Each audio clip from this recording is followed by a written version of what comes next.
In the heart of America, we turn for the 8th round of the HTL Cup Series at Iowa Speedway. Here in the middle of the cornfields and the hard work of the farmers, one person will come away winner of the inaugural race for the HTL Cup Series. Will it be a familiar face, or will a new winner rise to take on the challenge at this 7/8 of a mile track? We will find out in just over 200 laps. Here at Iowa Speedway, you're watching live coverage of the HTL Cup Series live on ABN. Joe Cortez, Kevin Young with you in the booth. Chrissy Ryan pressing all the buttons, making everything work out there. Kevin, this is going to be a very entertaining race. Not only is it the first short track we've seen on the HTL schedule, but it's also the first time they've been here at Iowa Speedway. Yes, indeed. Following the real-life calendar that came to Iowa just a couple weeks ago, figured that next-gen cars might as well have some fun around this circuit and try to have a good old, grand old time around here. More importantly, this also signifies, with this being this round, we're halfway done with not the regular season as a whole, but the place before the playoffs, I should say, as this round is 16 rounds before the playoffs start. So at this point, if you're a driver right now that's in the half category, you got to win, you're not really worrying about much. But if you're some driver near the cut line or a driver below it that may need a win, time is ticking and running out quickly. You got to start putting together your exit plan if you want to find a way to crash into the playoffs. One of the newer tracks on the circuit opened only in 2006. The first time Cup cars ran there in real life was this last weekend, so it only fitting that the HTL Cup Series cars will run here for the first time this season. And so far, quite a lot of bag of mixed results out here. Fastest laps, 23.927. Seth Wansing, Hunter Peach, Yair Rodriguez, and Rudy Valentin making his second appearance here in the series. Right now at the top of the field. It's going to be a very quick race, and it's really going to be all about figuring out how to control this car and make it work for all 219 laps. Yeah, and looking in that top five as well, Rudy Valentin obviously got a win earlier in the year, winning at Sonoma, obviously on a part-time basis, so win is not as important for them.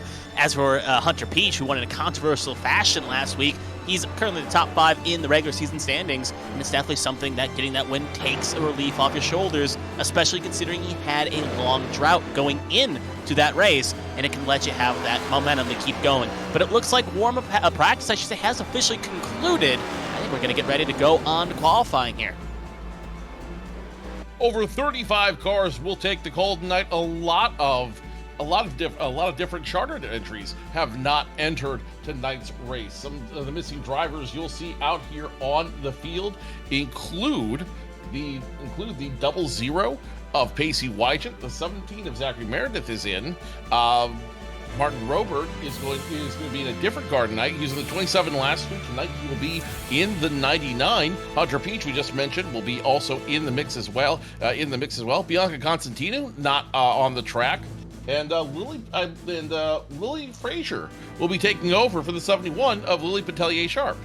Yep, should be worth knowing. Lily Frazier, after serving her 2-week suspension, is now back in the car. So it's good to see her back on the track here tonight and trying to make up for some lost time on the circuit. But with a lot of charter entries, not a lot, I should say, it's not a small amount not being able to make it here tonight. It's definitely an opportunity for other drivers to maybe, again, capitalize, find an opportunity in maybe a chaos-filled world to get that all-crucial win or a good run to give themselves a buffer into the points standings, possibly the playoffs. And again, this series is win and you're in effectively. One win will lock you into the playoff picture. The problem is, with so many drivers now in perspective and time running out on this series, getting wins and getting points is going to become even more crucial. Tonight could be a breaking point for a lot of drivers out there just because of how difficult this track is to control. 7/8 of a mile, 12 to 14 progressive. 12 to 14 degree banking in turns 1, 2, 3, and 4. So this track is really going to be a challenge. It's not quite Richmond. It's not quite Bristol. It's something in between, and these drivers are going to have to figure it out very quick how they want to handle their cars. Yep, they had about an hour worth of practice, much time they had before it, and like you're kind of hitting the nail on the head there, it's a situation where, again, it's going to be a spot with this setup and everything where it's going to kick out in corners if you're not careful. You got to get on that wheel, really grip it, and really fight it, and if you get some old tires and a bit of a lapse in compensation, you could easily be in a bad spot. But as right away, it looks like we're going to start qualifying right here. Byron Jones, who ran last week, is back in a fill-and roll here again tonight. So he'll be the first car to take qualifying. If you are new, usually HTL has a 1-lap qualifying rule, but on short tracks like this, it is 2 laps to attempt to put down a line. So it's going to be the 97 coming off of 4 here, and he is going to start his first of 2 laps. Byron Jones running for Ascent Racing in that 97 machine, filling in that car tonight, as we mentioned. Last week was a fill-in. This week he will do the same, running on that highs line through 1 and 2. Now down the backstretch into turns 3 and 4. Again, not very long laps here. 27 to 29 seconds is what we're expecting. If you turn this lap around 29, that's exactly where you want to be. I'm sorry, 23 is where you want to be. 24.368 his first lap. Let's see what he does in lap number 2. We'll see here as he's going to now go to the low side here. So going to change up the line here. Maybe use the first lap as a banker lap, get something down, and now put the second lap as the money lap, which is something you don't usually do in this competition, because if you make a lap mistake on your first run, you're usually done. But now that you get that extra lap, you can kind of just make a time, settle it, and make it work. As he comes across the line now, obviously a provisional pole, he'll be at 24.368. Did not improve on the second run, so the second lap wasn't the fastest. Now we got a few other cars filing on the track right now. First one just across the line, the 57 of Lily Frazier, going to be piloting that number 57 machine. And the other car on track right now is going to be the 97 machine, as they are going around as well. So actually, 97's coming in the pit lane, my mistake. So it's just going to be the 57, so 1 car on track at all times. So as the 57 comes across the line to finish their first of 2 runs, can they take pole position away? They cannot. It's going to be a 24.35. Lily Frazier, we've seen her most with Arrowhead Racing this year. Now she's going to be driving, or right now she's driving the 57 for in place of Bianca Constantino, while Lilac Zier will come back to the 50 for Stepping Stone Motorsports, and I spoke, Lily Petelier Sharp will return in the 71. Second lap will put her at 23, as we have a track car having trouble on the track. It's Tommy Withers. He had a bit of a mistake there. Looks like he may have got a little bit loose out of 4, and that was finishing his first lap of 2. So he hit the wall out of 4, got a little bit squirrely, and that invalidated the first run. And now the second run here, obviously going to be so slow at this point, it doesn't look positive that he's going to get anywhere close to the front here. You can already see right now that would have been pole time as he's now hitting corner 3. So he comes out of 4 here, just hoping to put down a time and not really make the same mistake again. So he comes across the line. We'll see here. It says it's 33.664, but it did not count either. So looks like we'll see if he gets one more attempt here, and we'll see if he pulls off. But at the moment, still trying to go fast here. Still trying to go fast, still trying to recover from that gaffe on lap number 1.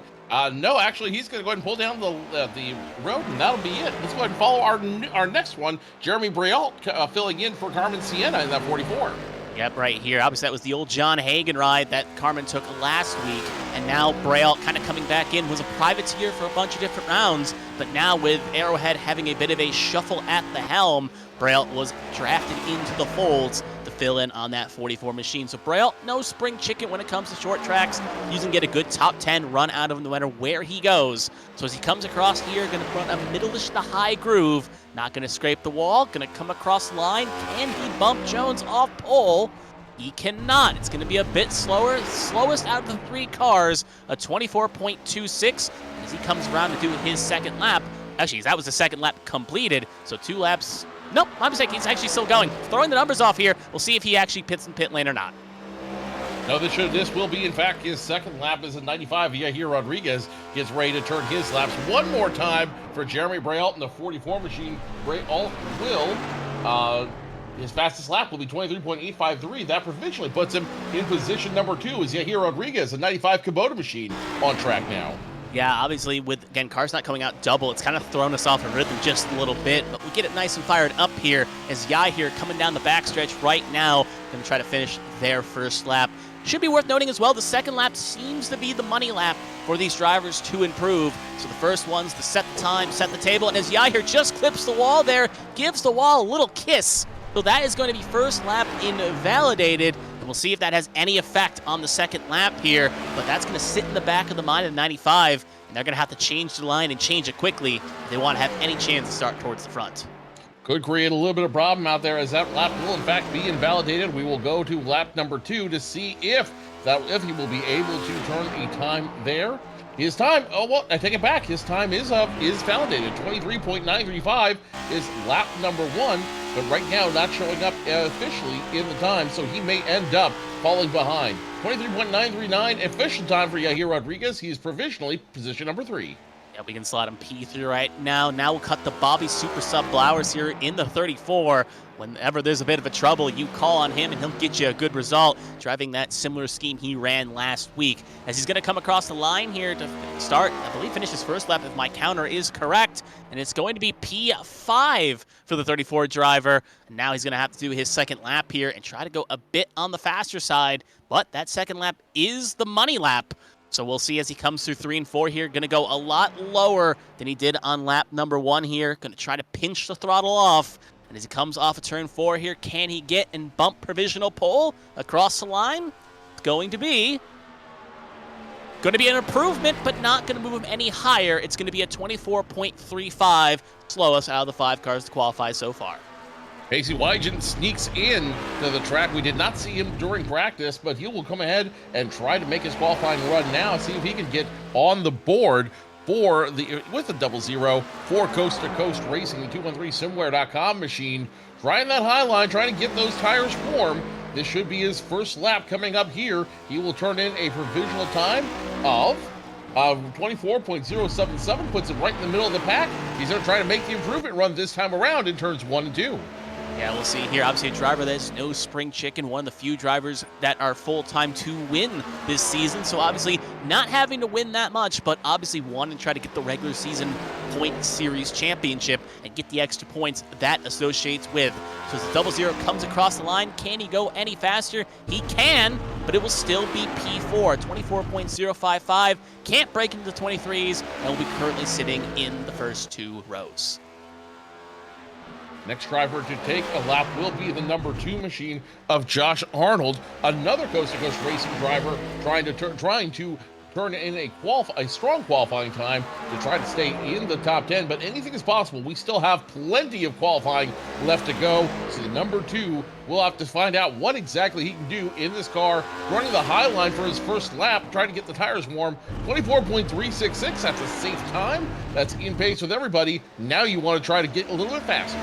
First time in a while we haven't seen him rock the Pizza and Wings podcast machine, and actually taking a little bit of inspiration for real life using the scheme Austin Cindric won in real life at Gateway. So maybe hoping that provides a little bit of magic around some of the shorter tracks. As Arnold comes across the line right now, that's a good lap if he will. He'll bump himself into the first 2 rows, P4, break into the 23 bracket, and now we'll pivot to Zachary Meredith, also not run the Pizza and Wings machine, running a very almost want to say Christmassy scheme with all those Chris's and crosses, but actually it's British, I would say, instead, as I think he does is a UK driver. So England, Britain on the other, UK, England. Regardless, maybe decked out for the Euros to support his team, and hopefully they bring it on home. Maybe bring the cup home. But anyways, he comes across the line here as he's going to finish his first of 2 laps. Can he put down a good time for England? It's going to be a 24.115. It's going to have to find a little bit more time if he wants pole. Meredith obviously supporting his side in the Euros, hoping England has a good run this year in the championship. The last Coast to Coast Racing driver and 3rd in a row to take qualifying time gets a little low through turns 3 and 4. Now through the Geico restart zone, will his final time be better? It will just barely improve. It will put him right now in position number 5 to score the teammates 4th and 5th. Let's see what the next driver can do. That's going to be, I believe, the let's see, that's going to be, it's going to be the 31 of DeMonte Johnson. You are correct. 31 DeMonte Johnson right now, currently being a rookie, but in the playoffs at the very least, how it is scored, a couple points above the cut line, so wanting to keep this good form going for the Rook. So as they come across here out of 4, where can DeMonte put their first of 2 laps here? It's going to be out in the 24 bracket right now, way slow. To be P9 out of all the cars' set times. But that's what the second lap is for. Put down a banker, you get what you need to learn. You're going to set up for the second run here. Going to see if they go high or low here. You're going to pinch the throttle low, middle groove here. So not going as low we saw with Blowers, Wygent, and Meredith. Like to go to middle groove here. See if it plays out for Dotson as they come across the line in the 31 machine. And it's actually going to be slower. So still P9. The best lap was the first run. And now we're going to pivot to the 12 with Dustin Hall. A driver you could say that's kind of shocking. He hasn't found victory lane yet this season.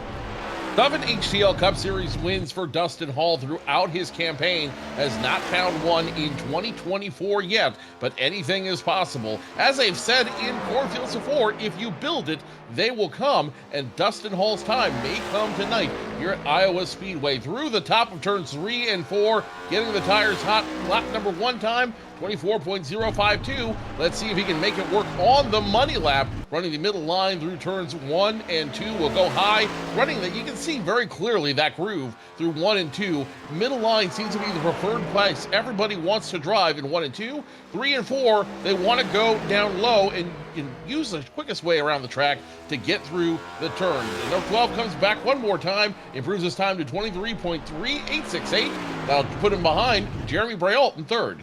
Yeah, we can definitely see that first run is usually kind of the telltale sign. It shows your hand whether or not your second run is going to be competitive enough for a pole run or if it's going to be just good enough to try to get towards the front. Now we'll pivot on nicely, though, to Lily Pelletier-Sharp driving the 71 machine. Kind of a fun fact that in the A-Squared Cup Series last night, there's 2 Brandons. Well, here, there's 2 Lilies. And I'll probably at least make one mistake before this broadcast is done. But as the 71 comes across the line here to finish their first of 2 laps, where will the 71 slot it for stepping stone? It's going to be only good enough for P8, but it's trending in the right direction. That's right around where Dustin Hall ran his first lap there. So it's going to be interesting to see if Lily can keep this trend going and put down a flying lap here. So she comes through 3 and 4, copying what Hall did, maybe just a tad lower to try to get that extra punch off. And as they come off of 4 here, can Sharp steal pole? No, she cannot, but she will improve. Put herself in 6th position, currently outside of row 3. Alfred Denny, the next driver to take time here, the Valfreya Motorsports driver. He's run consistently all season long. He's been the only driver in that 29 machine this series. So let's see if he can improve his time and try to get a good run going at Iowa Speedway. Again, first time these drivers have run Iowa Speedway. We're told the setup is a little bit loose. We're told the setup is a little bit challenging for these drivers. So all in all, we're going to see a very entertaining show with how these drivers elect to make the setup work for them. 24.256 is lap time number 1. Provisionally puts him in position number 10, but going to look to improve that time. Now diving into turns 3 and 4. Best time so far, 23.85 by Byron Jones. Can Alfred Denny get close to that through the Geico restart zone at the start-finish line? His time will improve to 24.040. That moves him behind Zachary Meredith for 8th. Yep, that's going to put him in a nice spot at the very least. You can see on the timing and scoring how it's all pretty much close to the top 10. You can separate 1st to 10th by 3 tenths and 1st to 8th by 1st and 9th by 2 tenths. So now we're going to cut on to William Britton here in the number 64 machine. William always finds a way to find some good time through qualifying. And is someone that you can always count on late in the race. If there's a strategy or a fuel mileage situation, you know William Britton's going to try it. So as he comes across the line there to do his first 2 runs, trending again similar to what we saw with Alfred Denny. Not horrible, but definitely going to have to find some good time on the second money lap here. We'll see if he takes any adjustments from his first run. So as he comes through 3 and 4 here, run about a middle groove here, not going to pinch it low. Let's see if that affects the lap here. Coming wide and plows the wall there, got on the throttle a little too brave. And the first lap is going to be the banker lap, P11 in 24.312. So that is going to be P11 for William Britton. Gary Donaldson, the first Tombstone driver to take a qualifying lap tonight in the 22 Under Armour Ford Mustang.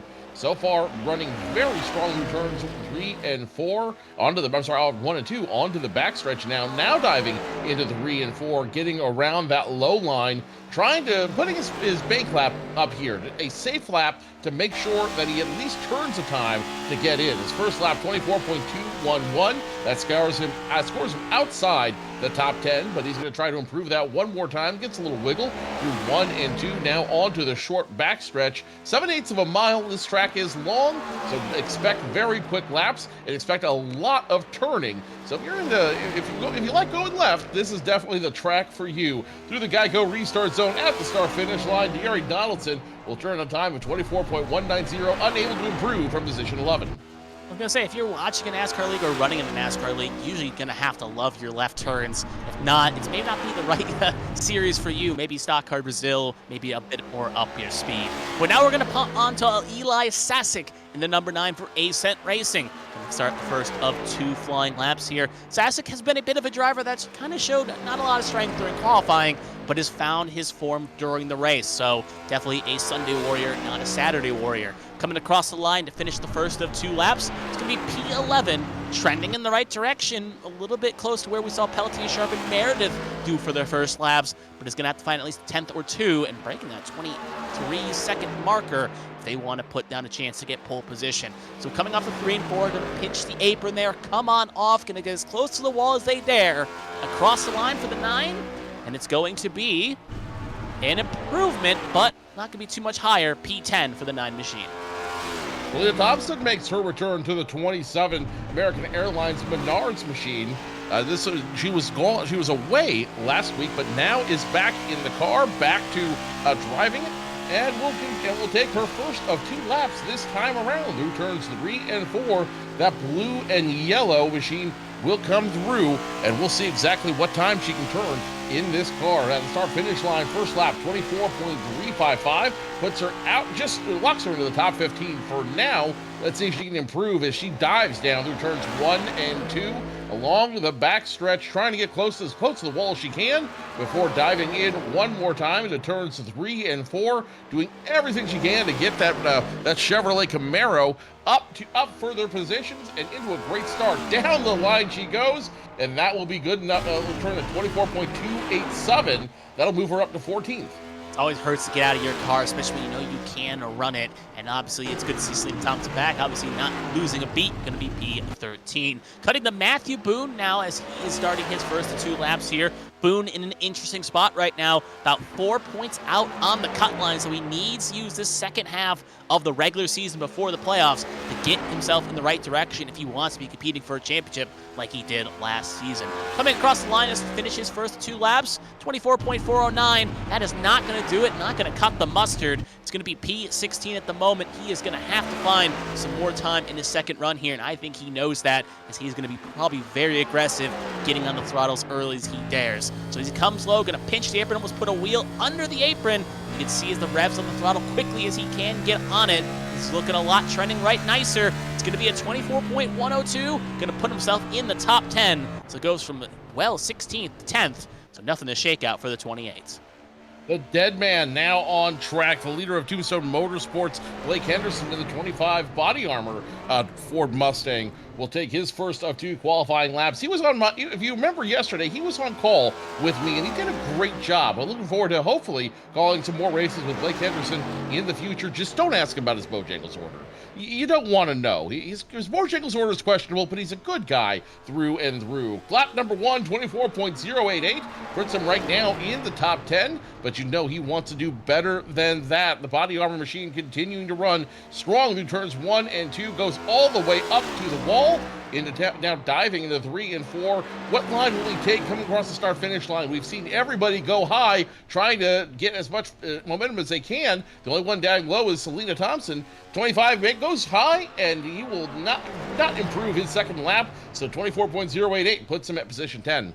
Can't say I don't know what his Bojangles orders would be, as there's not even a Bojangles around here, being a northern boy, but yet they still sponsor our collegiate sports conference. But anyway, it's going to be the 78 of Richard Odie up next, as he is the ultimate, I won't say underdog, but the ultimate driver you can definitely count on to survive to the end and avoid major catastrophes. And if this race ends up being a bit of a long affair, 78's definitely willing to capitalize. Coming across the line to finish his first of 2 laps, it's going to be at 24.303. Going to put him right between Thompson and Britton. He's going to have to find a little bit more time in his second run if he wants to do it. So we'll see again, how aggressive do you dare to be if you want to set a time here? He's going to run to the middle group, so not gonna pinch the apron, gonna play it safer than sorry. And as he comes off 4 here, almost flirts with the wall. It's going to be a 24-2-1-4, so it's going to be an improvement, but just 1 spot gained. Gonna put him P15, currently in the top 15. Josh Susie found victory lane earlier this season in that pink Hello Kitty car. The Lady Liberty Motorsports trying to do it again at our inaugural run at Iowa Speedway. On the backstretch now, trying to get a strong qualifying lap going in that Chevy Camaro. Runs a high side to try to get as much heat as he can to the tires before going on the money lap. Crossing the start-finish line, his safe lap will be a 24.372. That's not even in the top 15 right now. Let's see if he can plow his way through there and make it a little bit faster on this in the second run. Through turns 1 and 2, now onto the back wall, 3 and 4. Josh Susie continues a strong run. Will it be fast enough, though, to improve his time? At the start-finish line, Susie turns a 23.977. That significantly improves his time to position 6. Yeah, he's definitely not going to sneeze at that lap. Definitely something he'll be happy with and put himself in a good spot to get some stage points. Next up is Seth Wanzing, now rocking out the number 5, as he is going to be taking his first 2 laps here, currently on one of those flying laps. Seth, another driver, even used his second half of the regular season to be quite strong here. 11 points down on the cut line. Was looking good at Atlanta until the chaos on the last lap left him in a bad spot just outside the top 10. Wanzing goes across the line, P12. Looking good, trending in the right direction, right between Henderson and Boone. So we'll see if the second lap can be just as fast, maybe if he can break into the 23.9 section. So he's going to go low, similar to Boone, Jones, and Braille. And as he comes off of 4 here, almost kicks the back out across the line. It's going to be a 24.96, so an improvement, but not my bunch. It's going to still be P12 for the 5 machine. That's Wadsworth, the first of 2 Arrowhead Motorsports back-to-back drivers who will be taking qualifying time. The 18, again, using the momentum on the high side for Wadsworth, trying to get as much speed as he can, much momentum as he can, and heating those tires built up so they will be more grip.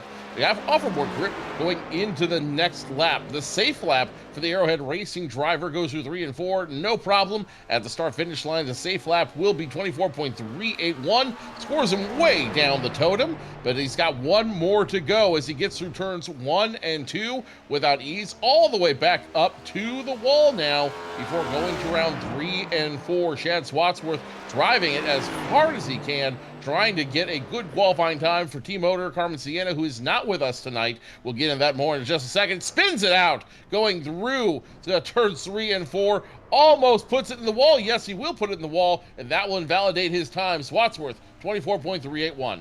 At least on the bright side, he did put that banker lap down, but obviously definitely not a lap that he felt comfortable with. But luckily, damage from qualifying does not carry over to the race, so he'll get that car nice and fixed up. Next up, we're going to move on to the 11. Usually it was piloted by Lily Frazier. Now it will be piloted by Casey Ellis, who was filling in for the past couple weeks. They are going to come across the line here and start their first of 2 laps. Obviously, Ellis kind of was thrown into the fire on just a random situation and trying to pilot this car to success here. So we'll see if Ellis can do that. First lap, obviously the slowest out of all cars to quali, P23. But as you can say, there's nowhere but up. And we'll see if that second run can get some more confidence in that 11 Ghost Toyota machine. Coming off of 4 here, we'll see if Ellis can slide it in a little bit higher. Across the line, they will throw it. And it's going to be a 24.577, so shaves off half a second, and that's going to be good enough for P22. So at least showed some great improvement on that second lap and keeping some good adversity. Chris Pendel, the first of 3 Premier Racing Club drivers in his Ford Mustang GT, trying to get a good qualifying lap going right now on the back stretch. He's not going to waste any time. He's not going to put down a banker lap. He's saying, I'm going to go one way or another and see if I can get the best out of both laps. Onto the front stretch now, past the start-finish line, 24.173, his first lap at the Gatorade car. Says the G doesn't just stand for Gatorade, it stands for go, because I want to go as hard as I can on this track to try to really get some good position to start this race. Into turns 3 and 4, this time by Chris Pendel, will try to make it work. And at the start-finish line, Chris Pendel turns a 24.090. Not the effort he was hoping for, but puts him squarely in position 12. And you can say that that G stands for a lot of things. Greatness, go, blanked on the third one. Usually they come in threes. But as the 94 finishes his run right now, it's now going to pivot to the number 99, who is going to have an EOL when the session ends here. So not going to really be an indicative time per se, but they're still qualifying for the pit boxes. So you definitely want to set down a good time and not take it on the chin. So as the 99 of Martin Roberg comes across the line to start his first 2 wraps, was the debutant last week as well, almost stuck a win at Atlanta. Now going to do the second lap here, 24.393, good enough for P23. Again, going to have to find a lot of time here. 4 tenths back on pole position. We'll see how aggressive Roberg will be. Coming out of 4, car kicking just a bit.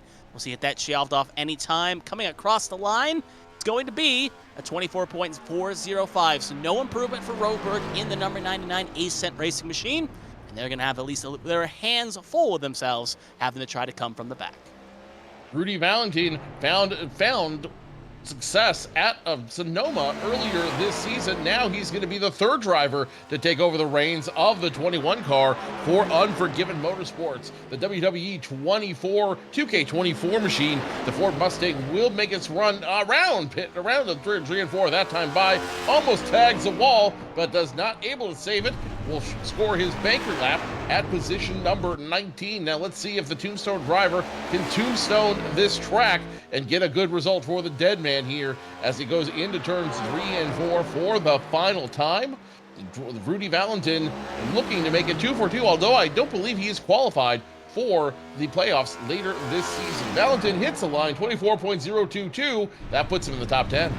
Honestly, that's the first time I've ever probably seen, no offense to the Hurricane in real life or Gregory Helms, great wrestler, but first time I've ever seen someone deck out a paint scheme in his likeness, especially in this year. But definitely it may bring some luck for the 21. Anyway, Zachary Apperson up next, car that Valentin won in Sonoma in just a couple weeks ago. Apperson has been slowly trending in the right direction here and is definitely itching to try to find his first way into victory lane. Best finish was 2nd at Talladega back in Season 2, so definitely trying to get that first win the best he can. Apperson comes across the line first lap, 24.410. Gonna have to find some time here in lap number 2, maybe wrestling with the setup here, trying to find that time.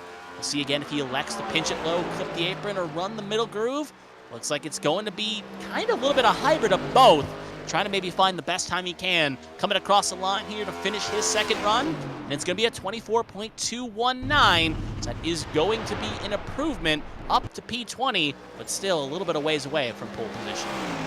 Bad news for Austin Mongol, the driver of the 91 Ascent machine. He is all out of Dr. Pepper. Probably drank it all before the qualifying session started, so Austin Mongol will have to come into the track high and dry, but that may motivate him to do a little bit better because he knows there'll be a cold Dr. Pepper waiting for him in victory lane if he finishes first. The Ford Mustang takes his first lap, 24.525, a safe entry for Mongol. Now let's see if he can crank it up and get that Dr. Pepper spraying as hard as fast as he can. Ascent driver will now go into turns 3 and 4. You also got to notice that back, the burgundy on the red back of the Ascent car certainly looks like a color of a certain brand that he may like. Just throwing that out there.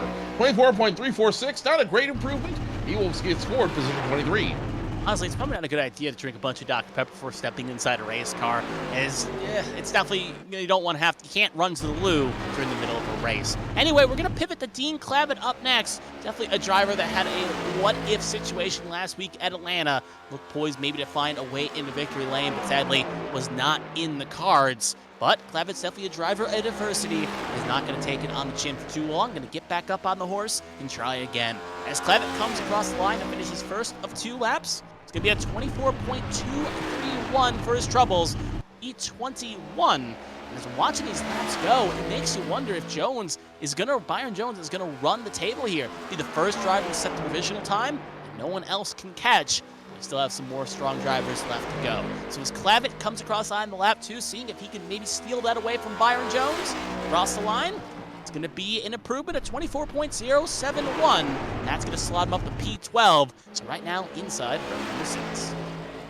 Caitlin Height, the only Height that will be taking the track today, is starting her first of 2 laps here at Iowa Speedway. The driver of that number 3 machine, it's associated with Lady Liberty Motorsports. She has 9 Cup Series wins here in the season, or here in her career, trying to make it number 10 in the inaugural run at Iowa Speedway. Doing the same thing we've seen a lot of drivers do on their first lap, run that higher line, get those tires warm, try to get a little bit more grip inside them so they can be more aggressive on lap number 2. 25.941, very slow start time for Caitlin Height. Now she's going to put the hammer down and see if she can go way faster for lap number 2. Diving quickly into 3 and 4, taking the short way around the track at that yellow line.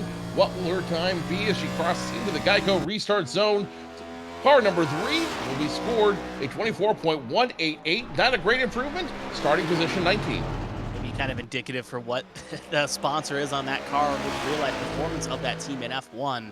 But definitely, Caitlin, no spring chicken, definitely going to be going towards the front. Anyway, Lilacs here for Stepping Stone up next. Trying to drive that number 50 machine here. Obviously going to get another EOL, as she was not here last week. Got served 2 weeks ago and is now going to have to serve it this race. So obviously, again, going for just pit provision and pride here to put down a good time. So Zier comes across the line to finish her first of 2 runs. It's going to put her right now P29. So maybe wondering if the track's losing some of its grip. Heat's coming up as these times are really beginning to fall, and that's one of the disadvantages or advantage of running qualifying laps back to back to back, as you can see right here. So temperature is 76 out, wind 6 now 5 miles to the north. Don't see that as any effect on lap number 2 coming across the line. It's going to be only good enough to go 2 spots higher, a 24.353. EJ Trout, the last driver in the Premier Racing Club to take qualifying time tonight, into number 93 Ford Mustang. Making the first lap count by making it go high. This is just a safety lap for him. He's going to try to get as much as he can out of his car, get that vitamin water forward, as warm it up as he can before he takes a big lap in lap number 2. First lap, 24.493. That'll put him towards the end of the field, but that's not going to deter him. He's going to try to get to move it and get as far up as he can through the field on the backstretch now, diving into 3 and 4, about a full car width off the yellow line, goes through the groove into the front stretch, and at the start-finish line, his final time, 24.086. Big jump up to position 13. Yeah, that good lap by DJ Trout in the vitamin water machine. Definitely nothing to sneeze at. Anyway, we're coming close to the end of qualifying here. Almost running out of cars. We only got a few left. One of them, Hunter Peach right now, last week's winner in the Peach State. Now rocking the Pizza and Wings podcast machine. If the scheme worked last week, why not run it in the cornfields of Iowa? We'll see if he can go back-to-back, be the first driver to do so in this young HTL season. So he comes across the line to finish his first of 2 laps. It's going to be good enough to go P29, so similar to a lot of drivers before him as he spins out here. Car is loose, lap still counts, but now it's going to spin up high and now hit the wall quite hard. So caught it and then lost it. So that lap will now not officially count. His banker lap will be his flying lap, 24.372, and that is going to be all the cars to quali. And Byron Jones going to walk the field. First lap going to be the fastest as he'll be on pole position. 2 drivers not electing to take time: Kevin Gibney Jr., Joshua Gaiman. Both those drivers have an EOL penalty on them, so they'll start in the back of the field. But the 33 of Gaiman will also have to drive through pit road at start. With joining him will be the 50 of Zier and the 20 machine of Hunter Peach. So Hunter Peach has a great qualifying time, but that's going to be invalidated. At least he'll have some good pits. He'll have a decent pit box to work with out there. So 2 drivers not taking time. 5 drivers will end up at the back of the field: the 00, the 33, the 99, the 1, the 5, and the 20, and the 33, 50, and 20 all will have to take drive-through penalties. That is going to be a situation. Obviously, before we get to the warm-up, one more quick thought to note. Looking through the chat and hearing some of the drivers' thoughts, a lot of them are still having issues with the setup and also feeling a bit of problems trying to rush the setup, try to get it out. So these drivers will have to take what they learned through qualifying and practice and really make it indicative to try to find some times for the race. As we're going to advance onward, we're going to see what's on the other side. Short warm-up session for us, but the warm-up session tonight is a little bit special for these drivers as we honor one of our own. We mentioned earlier in the broadcast, Carmen Sienna is not is not going to be here tonight. She's not going to be on the track, nor will she be supporting her teammates as she experienced the loss of her father over the weekend. Tim Hardy, a great man who got Carmen into racing to begin with, ultimately leading her to become the leader of the Aero Broadcast Network, unexpectedly lost her father over the weekend, and it's a crying shame. It shows you the fragility of life and just how difficult things can be. Especially when you have no idea what's coming next. So our thoughts, obviously, with Carmen and the work that she does here. She is one of the hardest working people in all of iRacing, Kevin. And without her, we wouldn't be here. Yeah, no, she's definitely someone that is a pioneer when it comes to this kind of open space and welcoming community for a lot of people, different backgrounds, nationalities, sexualities, whatever you want to say. And it's definitely a tough time for her. But obviously, as ABN is definitely a tight knit community, along with HTL and every other series under the banner, they've shown quite love and support for her through this difficult time. And hopefully, obviously, it's not much we really can say to take away the hurt, but it's kind of easy to say at the very least right now. If something that feels so big will eventually feel a little bit smaller. So hopefully she can take some solace, and hopefully again that we're all here for her in her time of need. And you mentioned it, right? Sim racing is a very tight knit community. It's a very small community. So when one of us is down, we're all hurting in a little bit of ways. And Carmen, we all want you to know that we're with you. Our hearts are with you. Our condolences are with you, and we love you. And we are here for you during this difficult time. ABN will continue to roll on in the best hands we have available, and we certainly keep our thoughts to Carmen, the Hardy family, and everybody else during this difficult time. We're going to take a moment of silence here as the Arrowhead racing cars will pace the field with the rest of the HTL Cup Series in solidarity and unison in memory of Tim Hardy.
The three cars of Arrowhead Racing leading the field tonight, the fourth driver missing as we mourn the loss of Carmen Sienna's father, Tim Hardy, tonight. You mentioned something earlier, Kevin. Carmen's become a pioneer in sim racing and a pioneer for representation in this sport. I actually have a very funny story. Before I started with ABN, when I was at DreamHack earlier this year, I was talking to a young lady who works in a DEI initiative in esports, and we were talking about where she drove and who she worked for, and one of the first names she mentioned, Carmen Sienna, and I'm like, I've heard that name before. So Carmen's work really reaching very, very far throughout the sim racing community, and we're hurting for her tonight. Yeah, she's definitely, again, she's giving my break on commentary here. Obviously, was just a person that did PlayStation leagues for F1. And obviously some league I was in racing had an open door, and next thing through a connection, I found my way into a broadcast booth at a Texas race in Champ Car, a race Kristina Ryan, our producer, actually ended up winning. So, and had a very good photo finish across the line. And obviously that started me on a roller coaster of a ride. It's brought me with many different people, so many of them series to cover, and many different good stories and friends and whatever else you could say throughout these broadcasts. So obviously it's great. And again, she's probably in a lot of hurt right now, but again, we're all here for her in her time of need. Well, we're going to celebrate her life. We're going to celebrate her father's life tonight the best way we know how, by celebrating one of the things that they love together. And that is full throttle racing in the HTL Cup Series here round 8 at Iowa, live on ABN. We are getting ready to drop the green flag here at the track for first of 219 laps on the field. Joe Cortez, Kevin Young with you, Chrissy Ryan behind the scenes making everything work.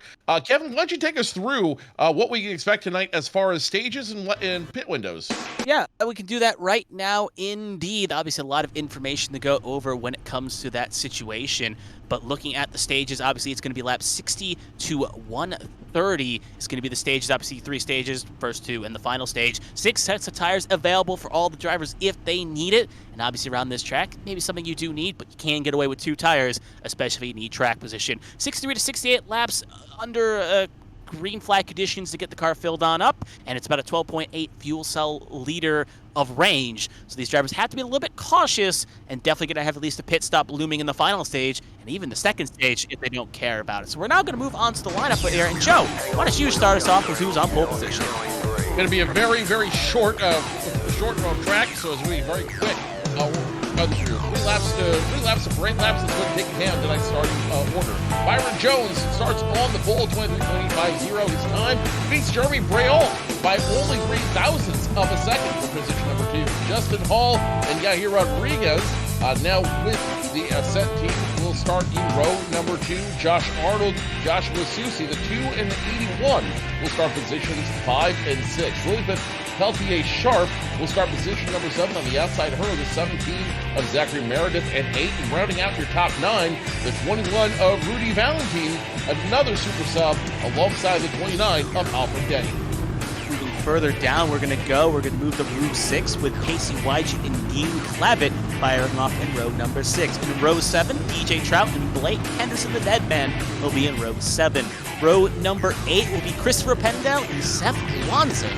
Going on to row number 9, Christopher Pendell and Eli Sass. We're going to have to pick this up quick fire here. So row 10 is going to be Lily Frazier and Caitlin Height. Row 11, and the rest we'll quickly throw on the screen here because we got to go quick. So I'll throw my predictions out who's going to win real fast. We'll say Jeremy Braille's going to cash in, Dustin Hall, and we'll say Rudy Valentine will find a way to get a second win this season. You didn't need to go through it that fast, but we appreciate it. As you see the remainder of the starters here on the track, I think we have one more parade lap, if I'm not mistaken. Or maybe we're going green this time by. Nope, we will go green this time by. So Byron Jones sees the green flag, and we are down to green flag racing. Byron Jones leads them through. We are racing at Iowa Speedway.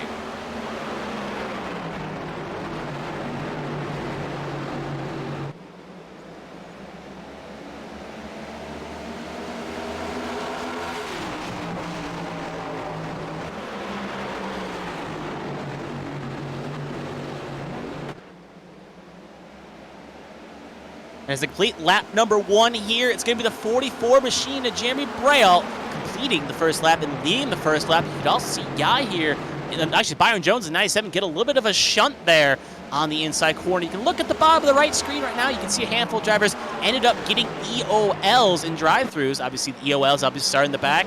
And with the drive-thrus, you got the 33, the 50, and the 20 all going to have to come down pit lane here. And keep an eye on the left side of your screen. You're going to see them pop on out. So it's going to be quite interesting to see the race here as they're going to be battling for the lucky dog early on in this situation to try to get back on the lead lap. Meanwhile, the top 12, Dustin Hall, having some trouble early with that car. Hit the outside wall coming off of turn number 2 on lap number 2. And now you see him continuing to wound out there as we have more trouble behind them. It looks like that's going to be the 17 of Meredith? No, that's going to be, that is something to check. That is 17 of Meredith. Got to shunt it out, and he's going to drop real deep into the field.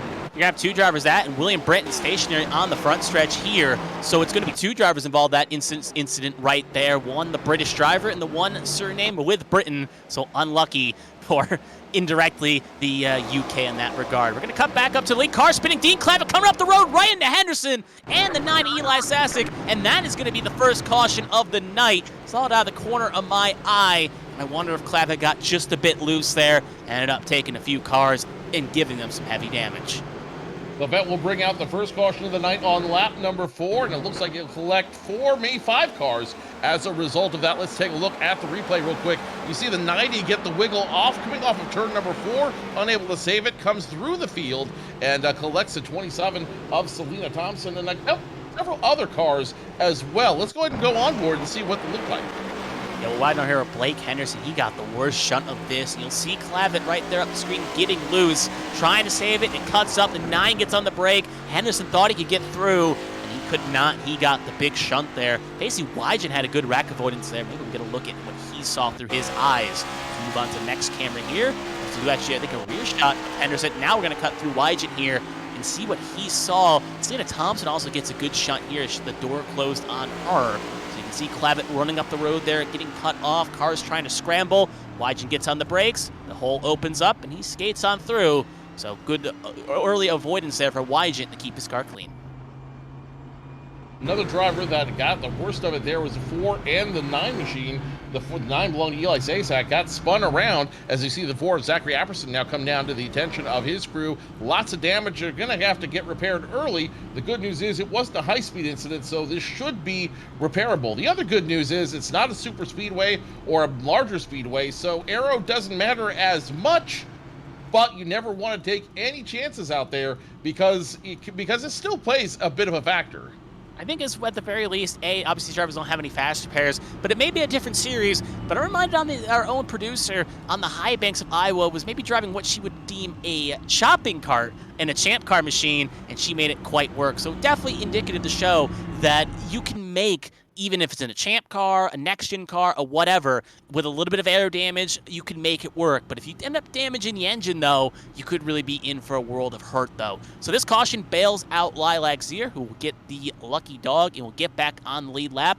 As for Hunter Peach and Josh Gimmon, the other two cars that had to take the wave, the come on in to take the drive-thrus, they will be still at least a lap down, but in a good spot now between the two of them to fight out for the lucky dog if we don't get a caution before the stage end. As it stands right now, Yahir Rodriguez in 95 is your leader. Jeremy Brown, Byron Jones, Josh Susay, and DJ Trout, your top 5. Rudy Valentine remains in 6th. Alfred Denny, Seth Wansing, Lily Peltier Sharp in 8th,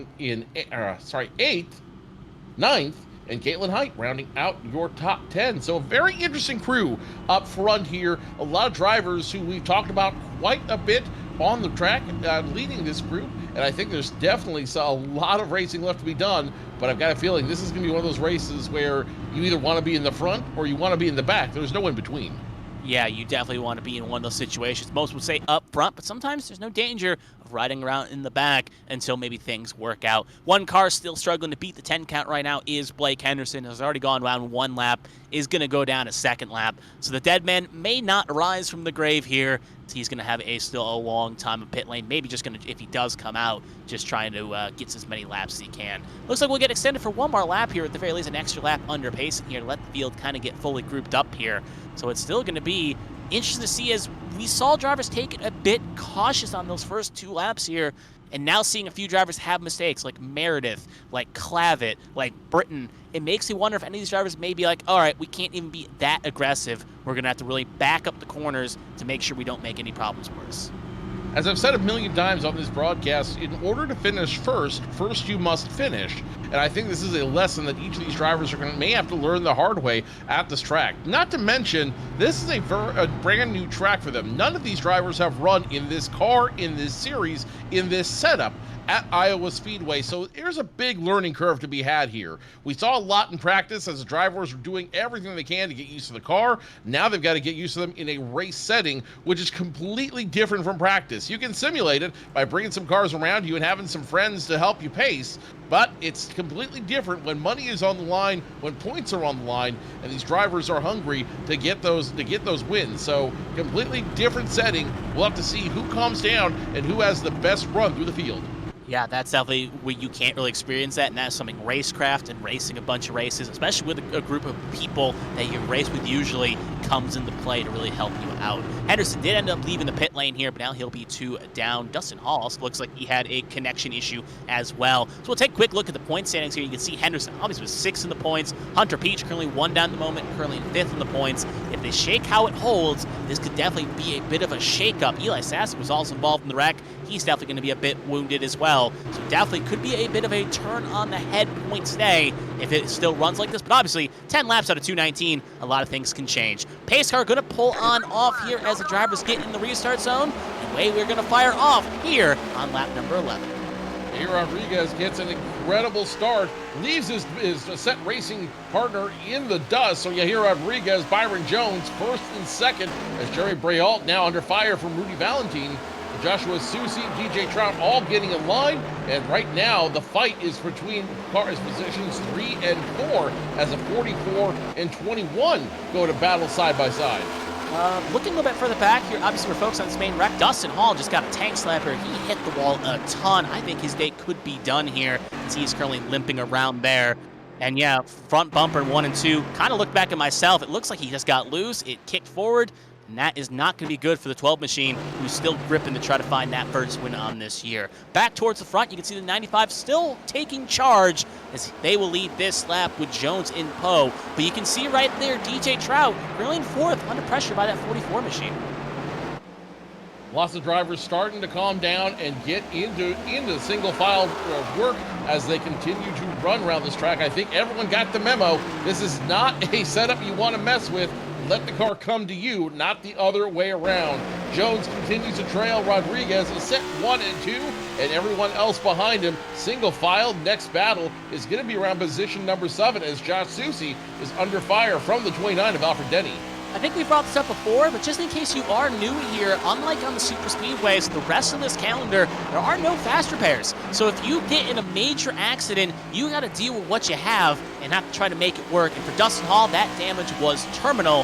He will be the first retirement here tonight, as he's going to be P36 out of 36 runners. Battle for second, though, as you can see on the onboard shot here, there's a hurricane, and it's coming through as it's going to try to find a way around the 97 of Byron Jones, as they're going to be side by side off the 3. And, well, the hurricane at the moment is looking poised to take second. High side seems to be the preferred line for passing as Alfred Denny and Willie Sharp get around Joshua Susi up high to score them now in 7th and 8th respectively. Meanwhile, up in the front of the group, still plenty of racing left to go. Yeah, here Rodriguez continues to lead, but Rudy Valentine starting to close the gap between him and the 95. Behind him, 2 more drivers doing battle. DJ Trout wants to get around Jeremy Brault.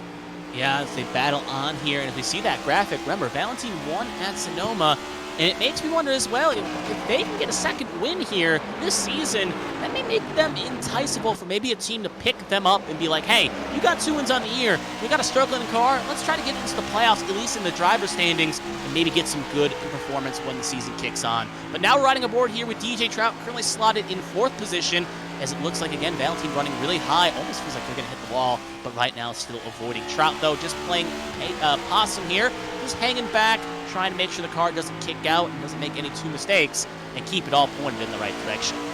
And as you look at the track, we can do a blip here real quick. You can see where the groove lines are in all the turns. Watching this is turns 3 and 4 right now. You can see the lower 2 lanes are where that racing groove is. That's where all the rubber is, and you can see that's where everyone prefers to run. Now in turns 1 and 2, let's take a look here.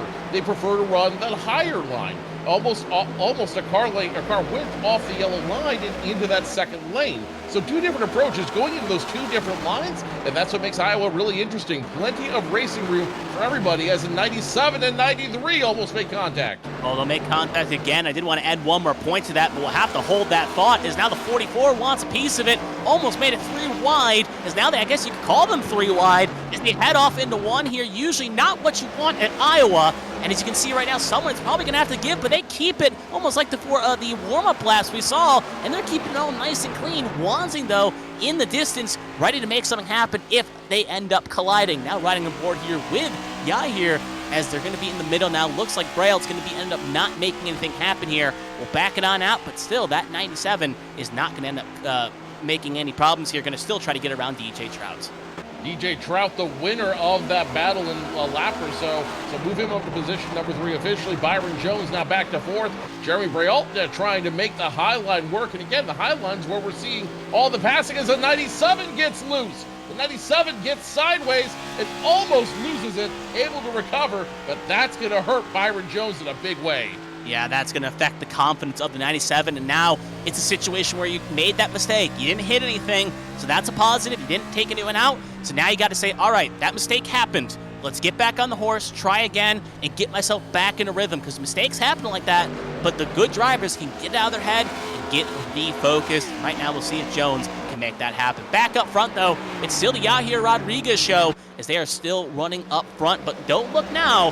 The second place car, the 21, Rudy Valentine, is running slightly dead heats right now with Yahir, but we'll see if that 21 can make any more inroads here. Yahir Rodriguez leading on lap number 23, just to show you how fast these laps are going. Right now, his lap speed is about 25 seconds. They're clearing a lap just under every 30 seconds on this track, so time is always of the essence out here if you're thinking about making a move or thinking about where you want to go. Rudy Valentine, the Hurricane, trying to make his name known out here on the track. Already has 1 win, could easily make it 2 if he continues his run this way. DJ Trout 3rd, Jeremy Braille 4th, and Seth Wansing moves into 5th. And here's a name we haven't heard in a while, Lily Peltier Sharp, now in the top 10 in position number 6. It really seems to shine on these short tracks. We saw her at Indianapolis a couple weeks ago.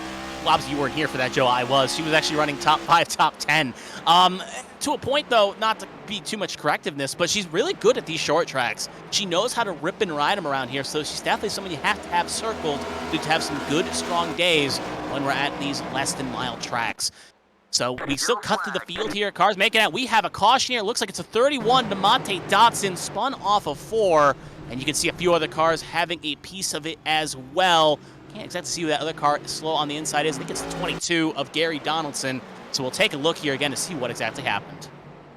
31 of DeMonte Dotson starts that incident, going into turn 4. Looks like he lost the back end of it, tried to overcorrect, and the car just snaps on him, putting him headfirst into the wall. Another driver is forced to spin out as a result of that. That's a 22 machine.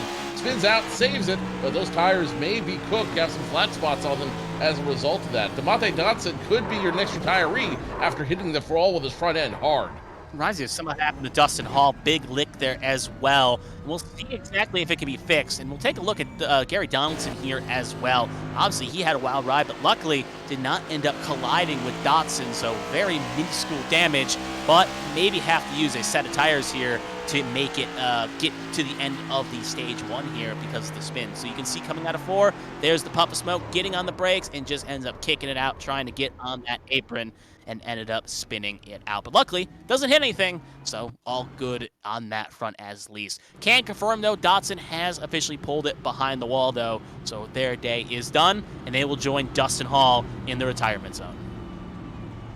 28 laps already recorded. We are over a third of the way through this through stage number 1 here, and Yahir Rodriguez continues to lead. So far, none of the leaders have come down pit road yet. Rodriguez still lets stay out. Valentine, Trout, Brault, Wansing, Petelier Sharp, Byron Jones, Alfred Denny, Pacey Wygant, and Caitlin Height all electing to stay out this time by. I think they're going to try to run these cars as dry as they can before coming down to the attention of their pit crews to go. Nobody this time around is going to go in.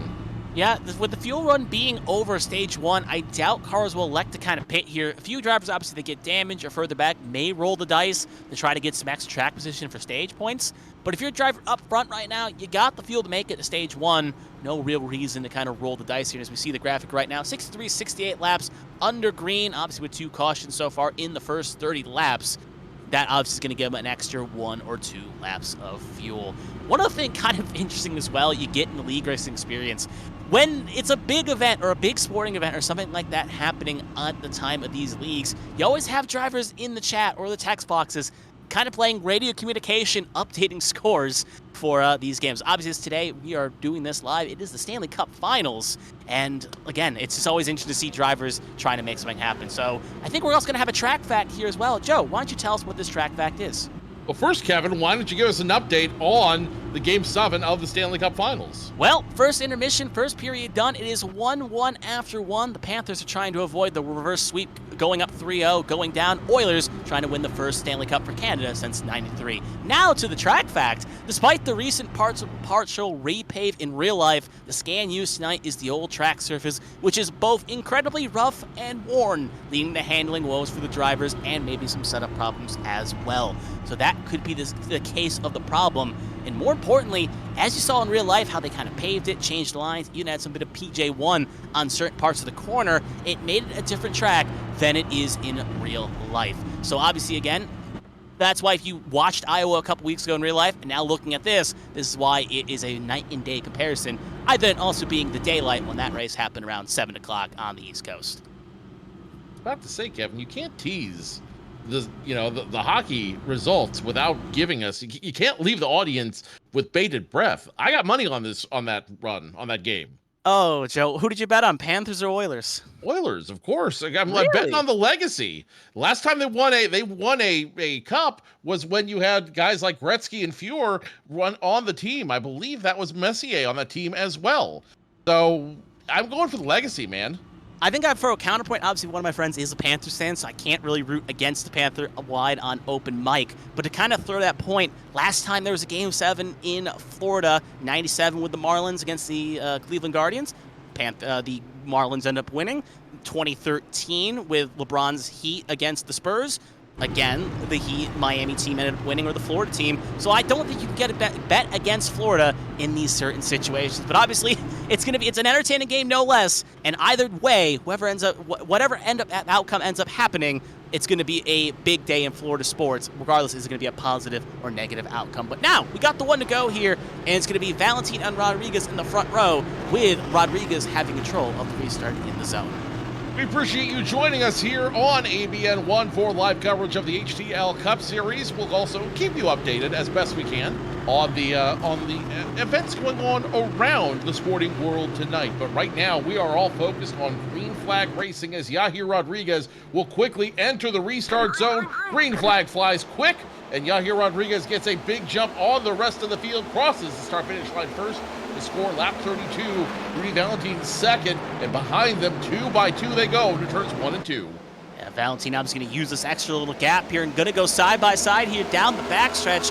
We saw Valentin and Yahir both run similar times here, so whoever can really get the lunge here could be the tone setter for the second half of stage number 1. It's going to be a photo finish to the line here, and who leads the lap? It's going to be Rodriguez, who is also on the third high line.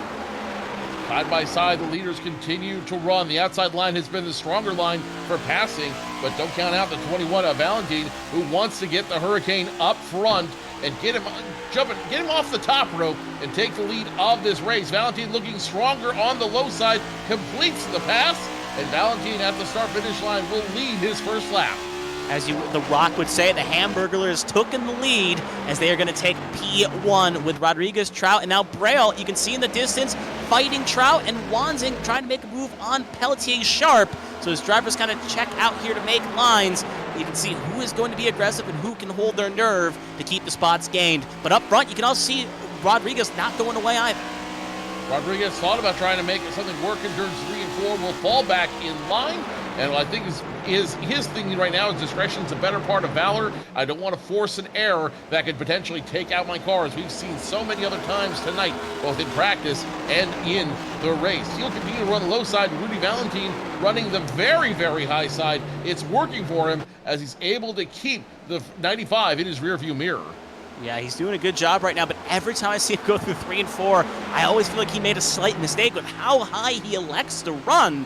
But it's working out for that 21, so hey, don't rock it till you try it, and it's working out quite nice. As the rest of the field is getting kind of spaced out here, this is what we got the closest thing on track at the moment, as with both drivers running similar times, it's just about who's going to make a mistake. With the 95, though, getting a little loose off corner exit, that's going to give Valentine a bit of breathing room here to set their pace, and also it looks like Wanzing is getting a run on Sharp. We'll keep an eye on the battle for the lead. Meanwhile, the 5 of Seth Wanzing got a good run through turns 3 and 4. Will dispatch Sharp to position number 6. Will score Wanzing into the top 5. Behind Sharp, we got Caitlin Height fighting Alfred Denny. Behind them, Pacey Wychett and Josh Susie as Susie touches the wall. Yeah, Susie's getting a little scraps on that Hello Kitty pink machine, which is something why in yellow's out. We'll hold that thought. It's a 91 of Austin Mongold down the front stretch here. He is loose, and that front end has a big old blunt on it, as it's going to have to get buffed out. We'll take a look here. Maybe something similar to what happened to him, what happened to the previous car, DeMonte Dotson, running side by side with Hunter Peach.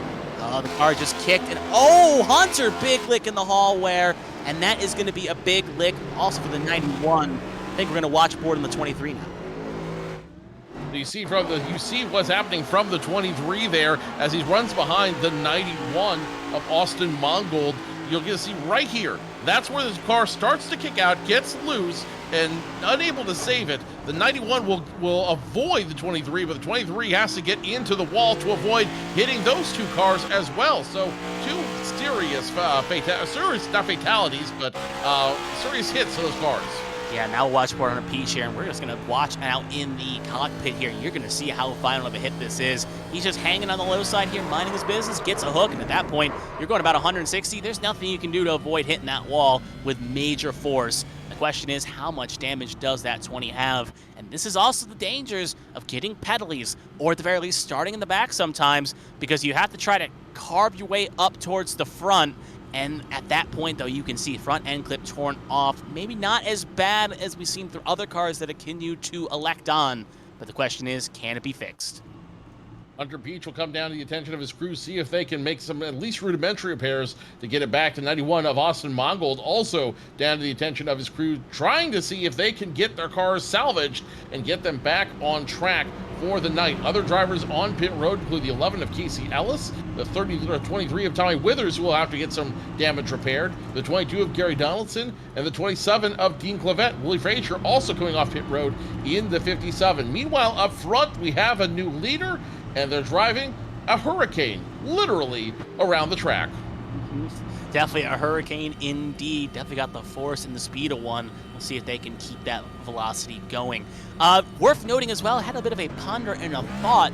It seems like possibly what's catching some of these drivers out of 4 is they're hitting the seam at the very least. Because we've seen with Dodson and we've seen in Mongold situations, there's that slight seam transition when you come out of 4 there, and that could be a situation hitting it, upsetting the car just a bit, and then when you try to catch it, and especially on old tires, it can end up spelling doom and gloom. As we see our producer there, circle right there where the seam is, and you kind of can see it right there. It can definitely be a bit tricky if you're not ready for the transition, and it can definitely catch you napping if you're not careful.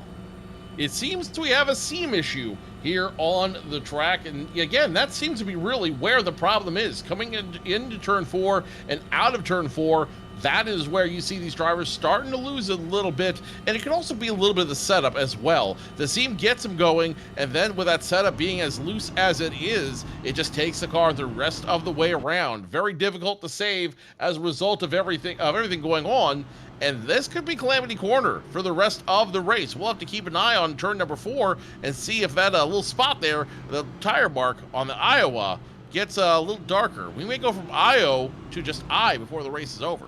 And who knows, it may go from I to nothing. The state just becomes a little bit of anything. There you see the marks right there. Definitely starting to spray out on that wall. Looks like we got, I believe, one more. I'll just confirm right now. We have one more lap of pacing here. And looking at some of the drivers that elected to come down for service last time by, some notables include Lily Frazier, Casey Ellis. They came in. Britton Gibney came in on 27. But a lot of drivers not feeling deterred on old tires, feel confident they can make it to the end of the stage. But if we get one more caution, maybe for the end of the stage, I would suspect maybe drivers like Swatsworth, Sosi, maybe Wygant to say, hey, we're at the tail end of the stage points. Why don't we come in if we, let's say the caution comes out at lap 50, come in, take 4 tires, get fuel, then stay out for stage number 2 and try to roll the dice.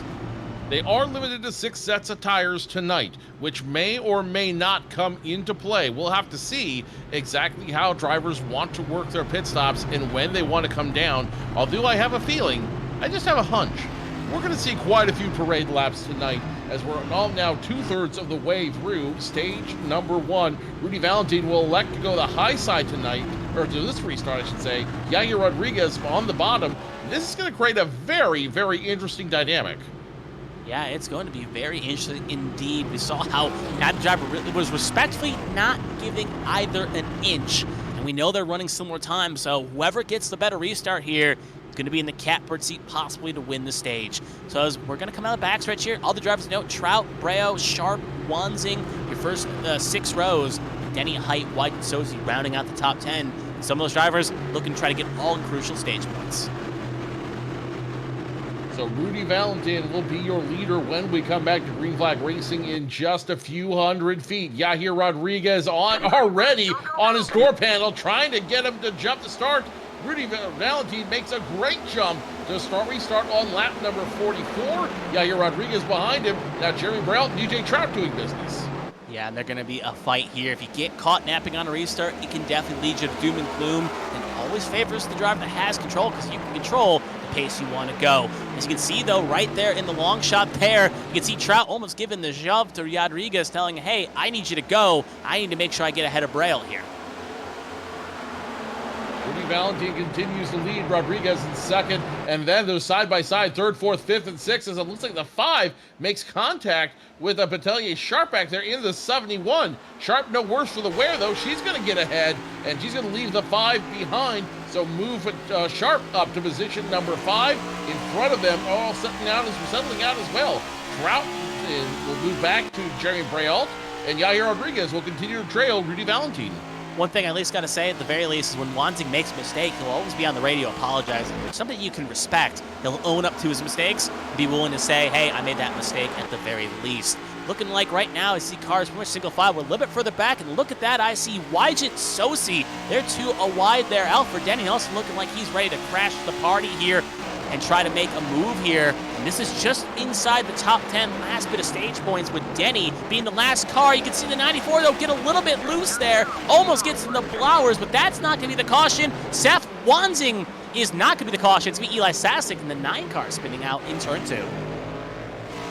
Unusual to see cars spinning out in turn number 2, but that's exactly what happened to Eli Sasek. We'll take a look at what happened in just a moment there. Actually, the replay looks like it's live right now, and you see what happened to the 9. Just gets loose coming onto the turn. I think he just had too much rotation on the backside, and that will cause him to come out. And it looks like the 11 was unable to try to get around that car, try to avoid that incident.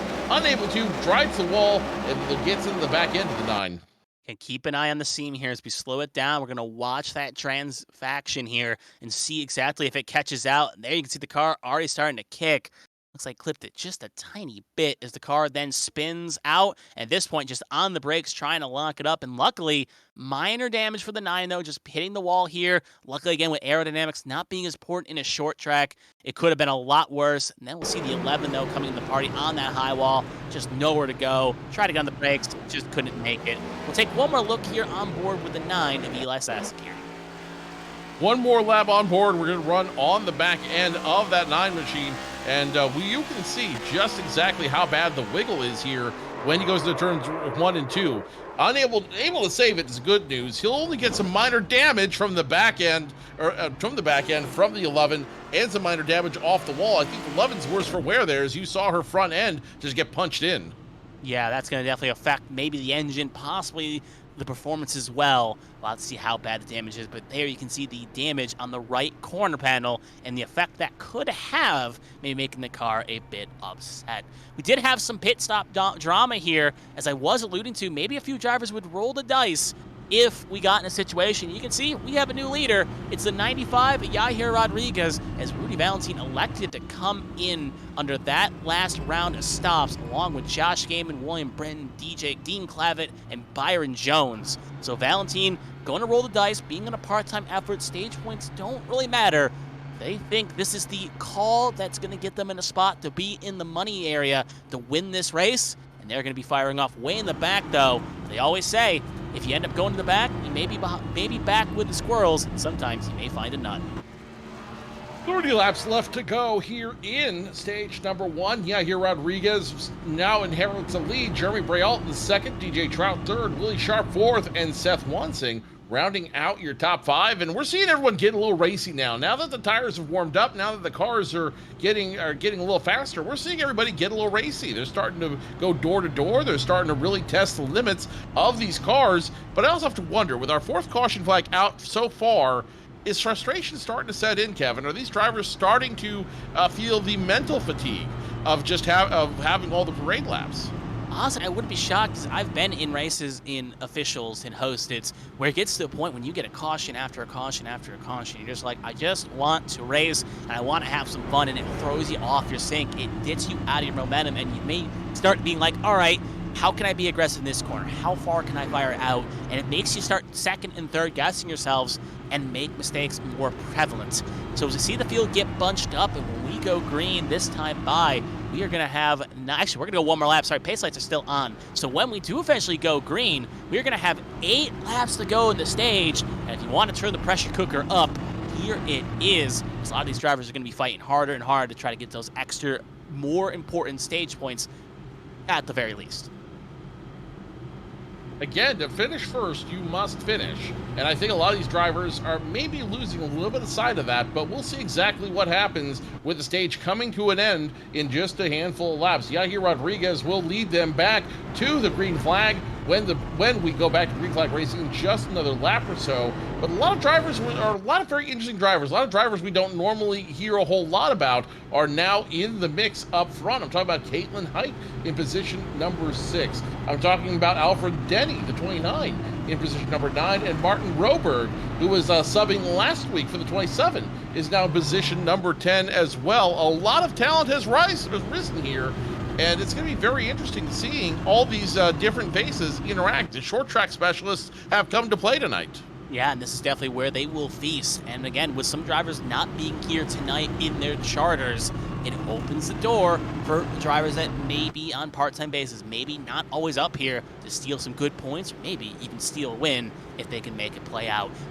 Pace car going to come off this time by. It's going to be Rodriguez and Braille in row number 1 here. Now with Braille having a bit more clean air, see if he can make it work, and more importantly, can Trout maybe find a way around Rodriguez or Braille and try to take that lead. Rodriguez on the left, go to the inside. Braille going to go on the outside into the Geico restart zone. They go. Green flag flies, and here comes Rodriguez. Another great jump from him as he leaves behind Braille, Trout, and Sharp, all doing business. Now 3 wide with Sharp on the top side. They're going to be side by side here. Like you said, 3 wide. Sharp going to try to take advantage here to get something to happen. They're going to be side by side now, 2 wide. Trout's going to back it out. Sharp, though, going to try to be the big winner. Make it a 2-for-1 here. But there you can see that high line kind of affecting your car as they end up touching Trout and Sharp. Sharp will have to settle for 1 game. Now Caitlin is going to try to take position away from Trout. Height going to go down low, see if she can get some position here to try to match the 71 side by side. Again, the low line has not been great for running, but we'll see. It can happen. Passes can happen there as the 3 and 93 continue to run side by side. Out of turn number 4, the 93 gets sideways. He's going to spin around. His yellow flag will come out. No injury so far. but the 93 spins out to bring out the caution flag, and that should end the stage. I think we may have a chance here. I'll hear on radio comm, see what Control decides to do with this. But Shroud was coming up the road there. I thought it was going to spell doom and gloom. We're watching the replay right now. Car just gets loose, trying to save it, and luckily locks the brakes up here.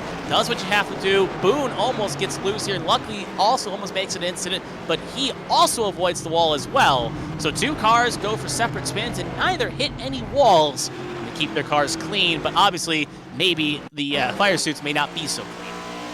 Let's watch from Caitlin Height, the 3 machine, and you see just how close he comes to creating some drama. That's, of course, the 93 of DJ Trout. You see just how close he came through the field, almost caused some trouble for them out there, and was able to make it work, though. He made a great save to get out of traffic and avoid getting his car injured. Another car that may have had a little bit of trouble out there was a 94 of William Britton. When he saw everything happen, he got a little bit loose as well and took a wild ride through the infield, and that could cause maybe some undercarriage damage that we don't know about.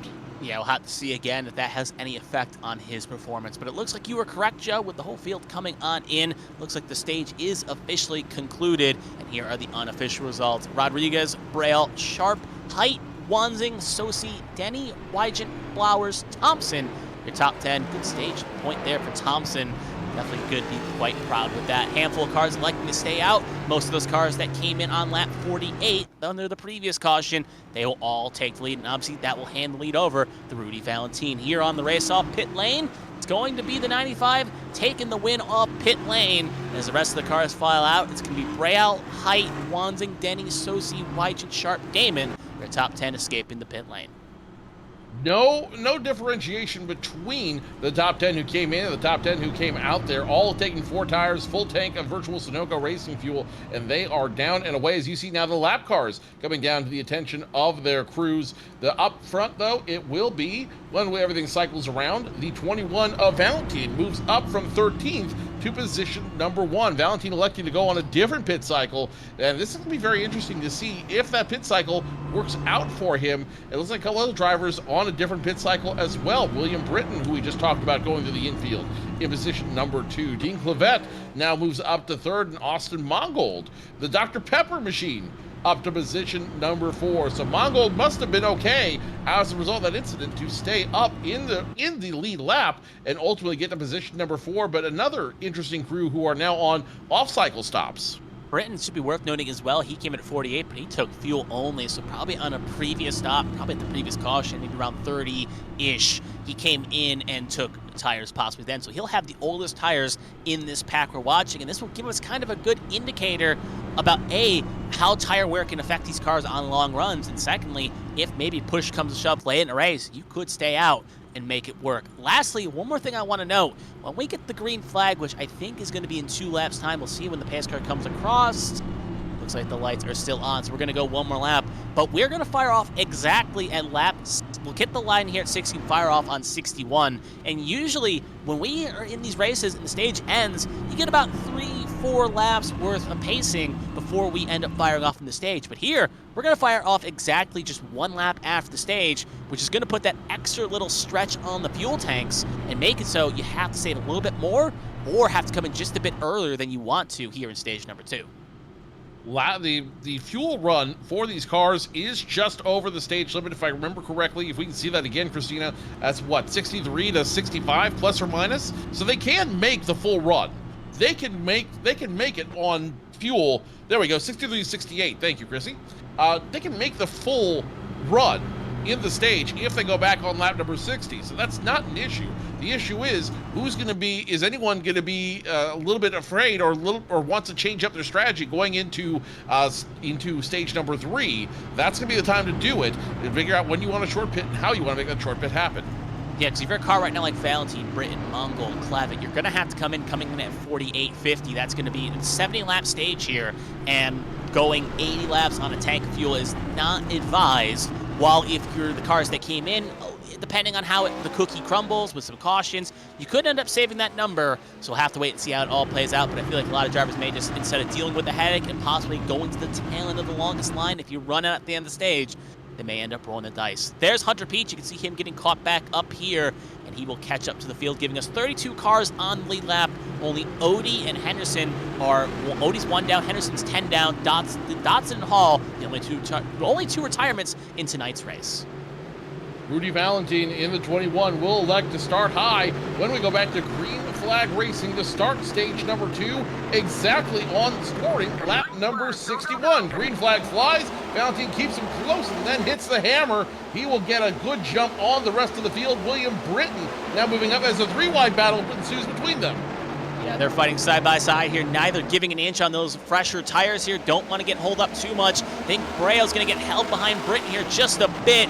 They're going to all fan out here. This is good news for Valentine, who's going to use this opportunity to get some line here to make something happen. But now the question is, who can seam the middle the best? And look at Braille, gets holed up just a bit, checks up Britton in the Braille, and checked up into Wansing. But luckily, no one gets any damage. No damage, of plenty of 2-wide, 3-wide racing, 3-wide again, coming off of turn number 2. That's the 95, the 44, and the 64 of William Britton. Turn to 3 and 4. They continue to go 3-wide. Right now, the advantage is the 44 as the 64 almost hits the wall. They will get back in line this time by, but they are leaving nothing on the track now that they're comfortable with their cars. Remember, Braille's a driver that's finished second 2 times so far in this 8-race season so far. He's definitely someone that's been quoted saying second sucks, and being 3 above the cut line, he needs to keep this car pointing in the right direction and keep it running quite well. But then Yai here, you can see in the low light, just gives Mongol the old heave-ho, says, you're going a bit too slow, brother. You're going to have to move out of the way, and he's going to fall back a couple spots here, and that's going to fall right into the 3's clutches. Mongol staying competitive, but that damage may be hurting him now as he moves several positions back from where he was in position number 6, now trying to work against Caitlin Height, who wants that position ahead of him. Can she take it?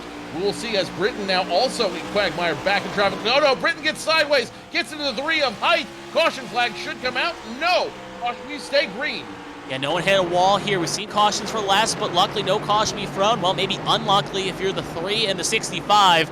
And you can see, I can hear on radio comms right now, Height saying one word, get off the track. Maybe more than one word.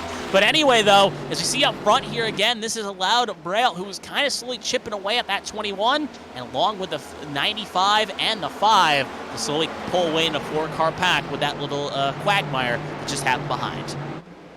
Next battle on the track right now is around the 91. Austin Mongol trying to defend against Pacey Wygent and Josh Susi. They continue to run around him. And again, I'm wondering if the 91 is still contending with the damage he picked up earlier in the race. He's competitive, but he's not really as fast as he used to be. Was about to fire out here. Braille was trying to make a pass for the lead, got caught out there on the low side, and almost kicked the rear end out, so was looking poised to take it. Now he's going to have to fall back to second, and you know that 95 smells a bit of blood in the water, wants that second position for themselves. 95 Rodriguez in a dive low this time by side with the 44. Can those two drivers work it out this time by? The 95 has the advantage, but the 44 is still strong on the outside. They're going to have to take it in turns 1 and 2. This is a bit of a track of momentum. If you make a mistake, especially with the top 4 running similar-ish times across the board here, looking at like there, Valentine ran a 6.7, 24.67, Yai here a 24.63, and Braille Ups, because that spin ran a 7.6. But they're all running around that same groove at times, so one mistake can put you in the lion's den here. As now Yai here is going to get clear, but Braille going to go for the overrun. Rudy Valentine watching the battle happen behind him, the 95 and 44. They almost make contact in turn 2. They will not as Braille comes back. Now here Rodriguez stays position number 2. Now Braille's going to try it on the high side, opening the door for the 5 of Seth Wansing. Can Wansing now get into the mix as Rodriguez challenges for the lead? Yeah, Wansing not going to be able to make that happen here. So now 95, similar to what we saw before the end of stage number 1. The 2 drivers that were battling in the top 2 spots, they're going to continue their battle on here. But to note as well, about a 12-lap tire differential between that 21, that 95.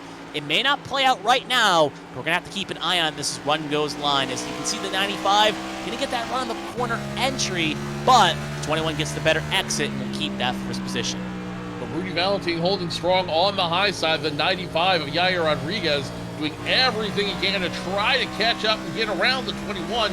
He may be trying to get the 21 to run his tires a little harder on this track. He knows that the 21 doesn't have as fresh tires, so he may be trying to get him to run a little bit harder and give him the position. That time the pass works, so Yahir Rodriguez back technically in position number 1, but for how long?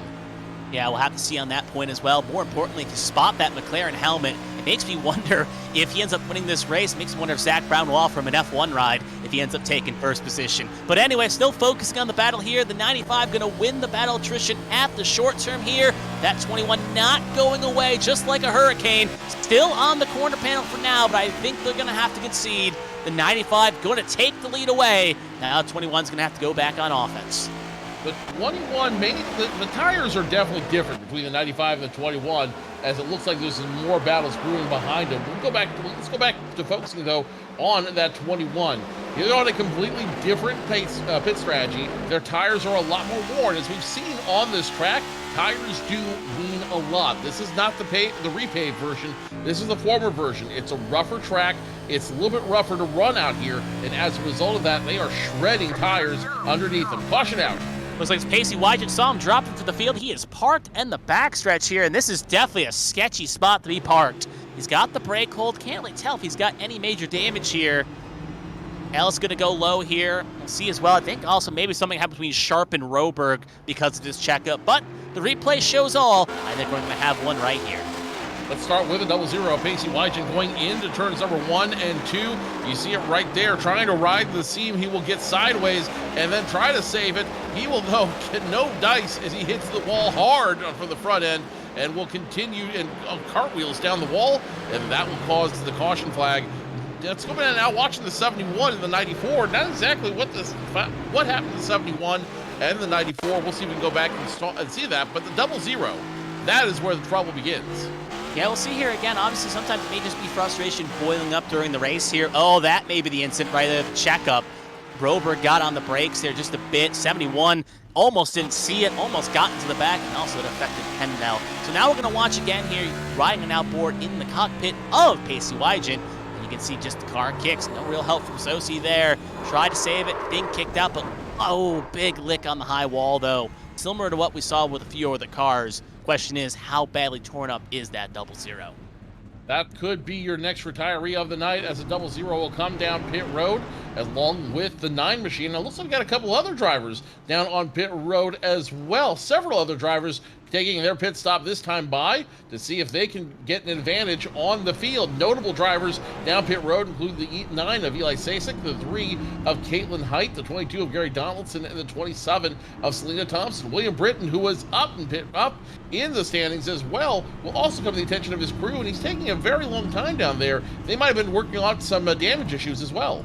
Yeah, definitely that could be the case. Most of those cars have in common is they all ended up having maybe a spin or lost the pack by mistake or something, and all just coming down to get regrouped, regripped, or fix some damage. Josh Gaiman, you saw getting the lucky dog there. He will get himself back on the lead lap here after he had to come down for emergency service. So we'll put him back on the lead lap as well. Lastly, since I know, Joe, you have some interesting propositions on the Stanley Cup game right now, can call the score 2-1 as there's about a minute and some change left in the second period. So Panthers right now in the lead. That should probably hold till second period intermission in about a minute's time.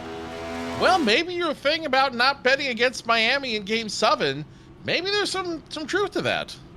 Maybe indeed.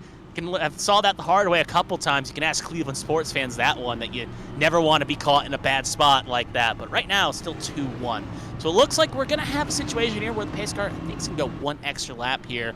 And now, Valentine, more importantly, obviously an off sequence here, not electing to come down, so feels confident in their tires. They can make this work and keep the pace going.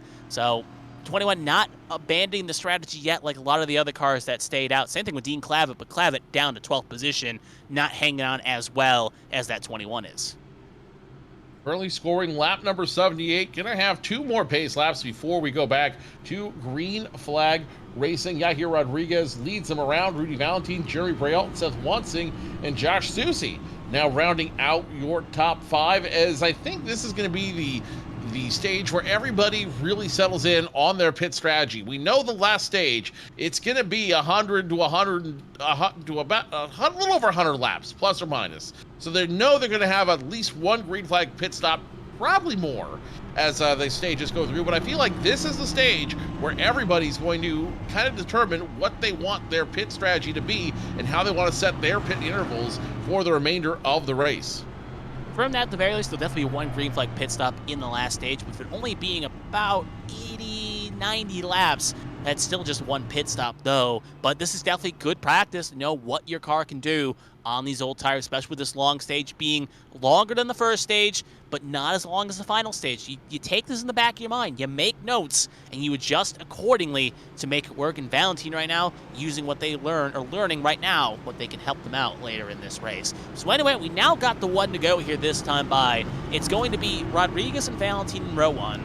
Wansing and Braille, row 2, Sosi and Roberg, row 3, Sharp, Pendel, row 4, and Zier and Mongold, row 5. Should be worth noting as well, both Roberg and Zier both making good improvements there, especially for Zier, who had an EOL to start this race, and is now currently sitting inside the top 10, so good recovery drive for the 50th stepping stone. Yair Rodriguez, position number 1. Rudy Valentine starting on the high side where he has been strong and where he likes to restart as they come through turns 3 and 4. We know these drivers are starting to get a little impatient. They're starting to get a little racy. Let's see what happens as they get ready to go one more time to green flag racing at Iowa Speedway. Yair Rodriguez will have the control of the field. Green flag flies, and Yair Rodriguez gets a good jump to position number 1. Now Rudy Valentine immediately under fire from Jeremy Braille. Yeah, you got to make sure you time your restarts right, or else you'll get swallowed by the pack. Braille on that preferred line at least for a second, but not going to be able to really get up there and challenge. Lots slot into P3. Car's pretty much single file here for the most part, but obviously maybe a bit of a calm before a storm. And the question is, who is going to get really antsy here? Valentine going to run that high line, but it's still going to be Rodriguez still chipping away in first position. Yair Rodriguez going low. Rudy Valentine trying to work the high side as best he can. Jerry Brault trying to figure out what lane he wants to be on as everyone's settling down now all the way back to position number 10, where Austin Mongold is fighting with a 50 of Lilac Zier, Alfred Denny in that mix as well. Austin Mongold may not have been as damaged as we thought he was. He remains competitive, but now he's going to go 3 wide with the 29 of Alfred Denny and the 90 of Dean Clement. Yeah, 2 of those 3 drivers, the 90 and 50, 90 and 91 on the alt strategy. Denny obviously came in under the stage caution to try to make something happen here. But you're right, Mongold definitely, if he had any damage, it's not affecting the performance all that much per se, as he is really holding on his arm. But there he gets a little bit loose. Check up Denny right into Swatsworth, and that's going to be the caution. William Britton involved. DJ Troutz lost his front end clip. And that is what you could call the big one here, as 5-6 cars easily involved in this. Big one, the commentator's curse, whatever it is. The 91 to 29 made contact. It looks like her net coded at least out of turn 4. The 91 immediately getting sideways. 21 nowhere to go. The 18 trying to avoid damage or just getting loose after making contact with the 90, and that's going to cause a chain reaction down the rest of the field. Yeah, we're going to whiteboard here with the 29 here. Alfred Denny will give us a kind of a good picture here. And we saw it previous lap. 91 got a little loose on the apron there, and again, same thing happened there. Got loose, checked out. 29 trying to get on the brakes. At that point, tried to go up, and there was a car right there waiting for him, and that gave him the old heave-ho into the wall. And there you can see Meredith and Bobby Blowers both getting pieces. Meredith a lot more damage than Blowers. From the top view, we're looking at this one more time, and you can see just where that wiggle begins for the 91 Mongold, and how that creates a bigger chain reaction that causes the 18 to get sideways. And then you see the big damage for the 29, the 34, and I believe that is the that's not William Britton, but the other British driver there, Zachary Meredith. Mm-hmm. Zachary Meredith obviously got a big lick there. We're going to take a look on Wygen, who had a good avoidance. You can see in the blimp cam. Watch on board with him. You can see trying to make up from that previous mistake he had, trying to feel out the car from the previous caution, and then you're going to see big smoke, and this is what's very sketchy when it happens in front of you. He goes low, and similar to what happened earlier, Deitch almost gives him a clip clop, but luckily Wygen keeps it clean. He'll gain a multitude of positions due to what just happened. So we're probably going to see quite a few retirees as a result of that incident as the 78 of Richard Odie will be your lucky dog this time around. Lots of junk on that crash, and I think that's going to thin the field a little bit. Definitely not the way they wanted to go, as they were fighting for top 10 position there. Yeah, indeed. That is definitely something where it hurts when you have a top 10 car and you see it get torn up like that. Can say one thing right now, DJ Strout, the only car at the moment to retire from this race, will join the Mate Dodson and Dustin Hall behind the wall. But right now, every other car, though, most are leaving the pit lane. Only Meredith and the 29 Adeni are still stationary along with Byron Jones.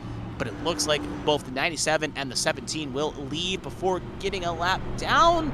Well, maybe not for Byron Jones, but Alfred Denny will definitely go a lap down here, as that car is heavily torn up, similar to Blake Henderson early on in this race. Do you think Austin Mongold will take a moment during this break to get a nice, cold, refreshing Dr. Pepper? Maybe it will make him feel a little bit better at that point, but obviously I think a few drivers may be waiting outside his fridge right now with baseball bats to make sure he doesn't get that far into getting a drink.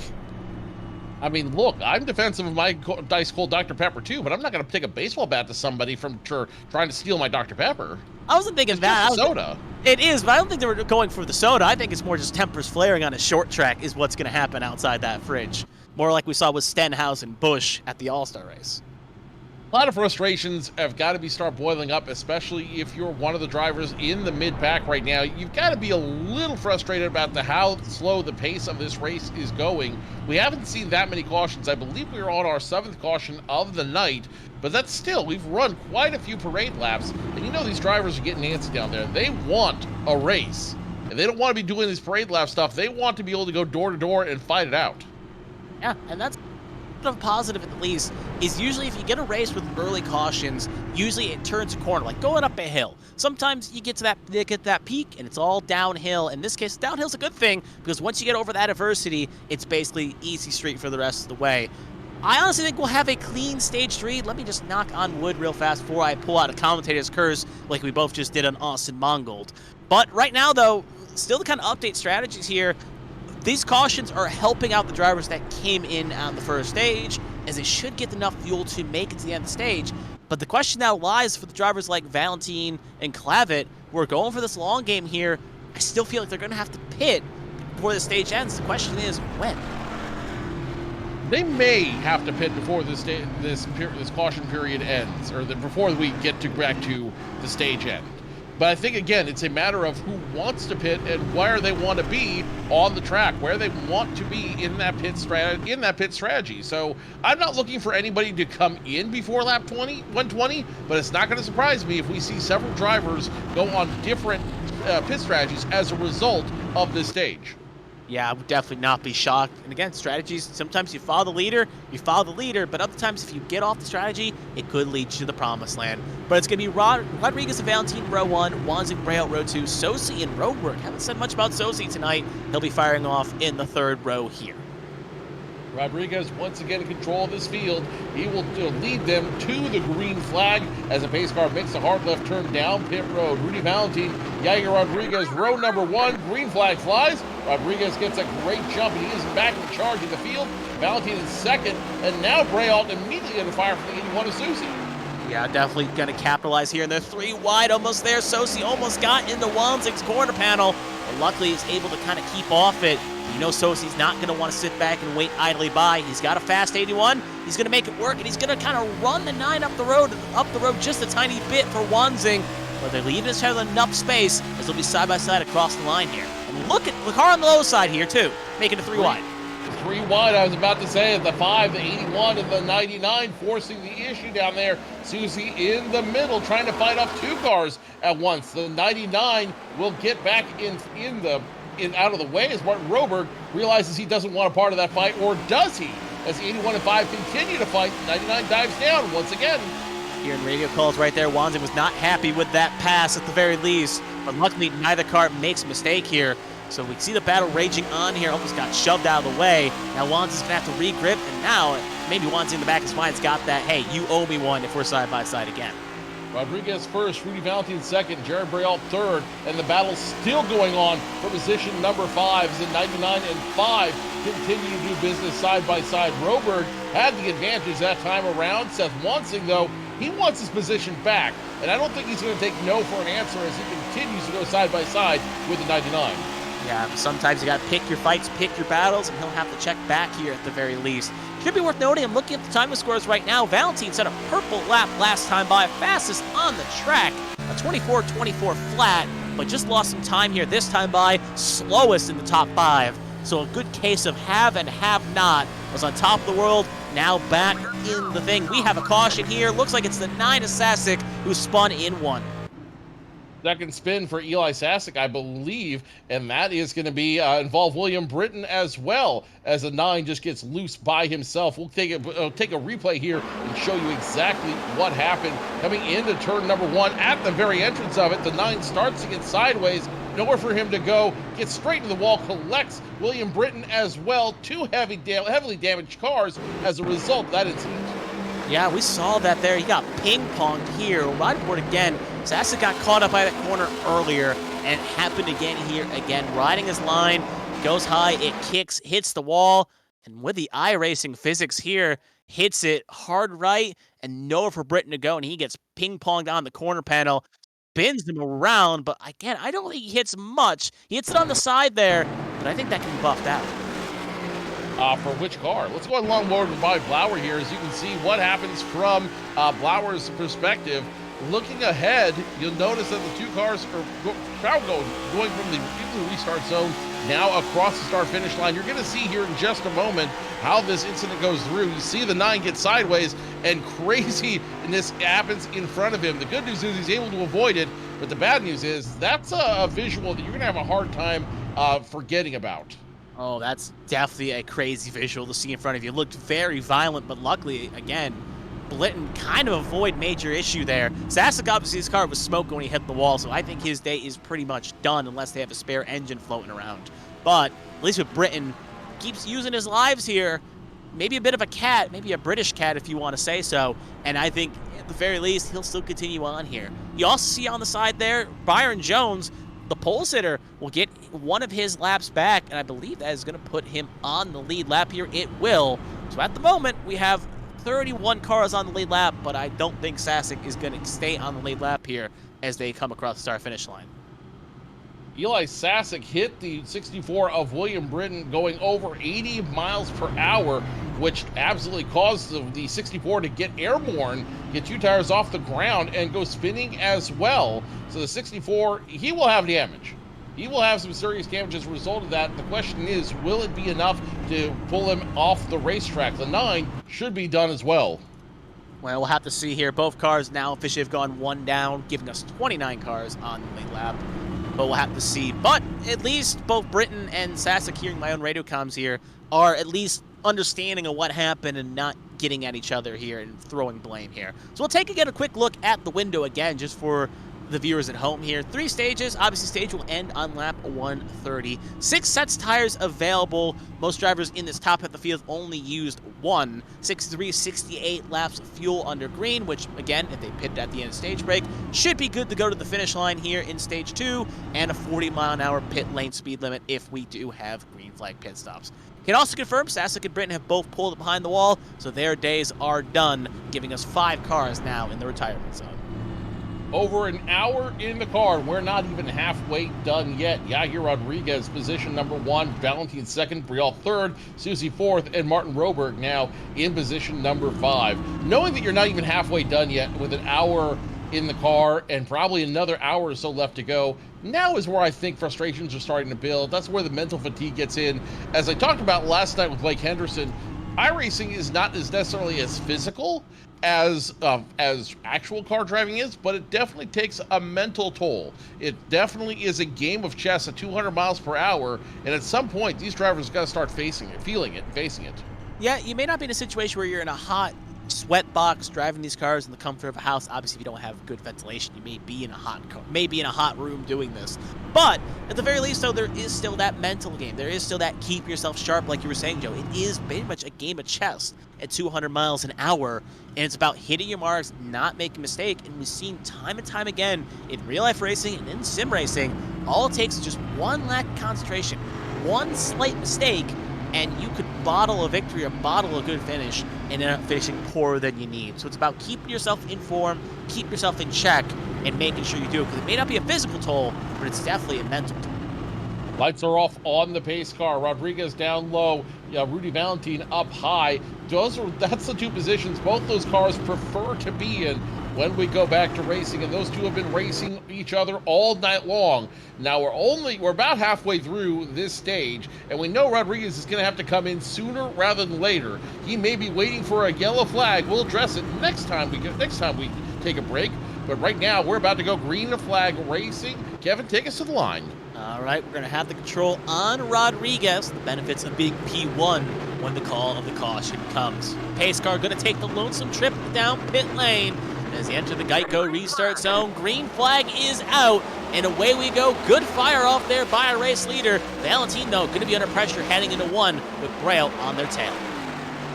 So far, top four doing a little business, but not fighting each other a whole lot. First battle will be between the 44 of Brialt and the 81 of Susie. Side by side they go, and I think the 5 of Wansing is just kind of waiting to see what happens between the 44 and 81 to decide who he wants to try to pick off. So 44, big wiggle, gets to the 81, gets to the 5, caution is back out. Yeah, that was definitely on a pathway of happening there. We've seen the 44 have multiple kickouts here, and it's finally kind of kicked wrong there. You can see Boone, I believe that is currently behind right there. Gonna back it up. It's actually Pendel. Thank you for the correction there, production. As you can see, the 44 station. So we'll take a look again here. You can already see the tail end there. Wansing ends up giving him the finish off there.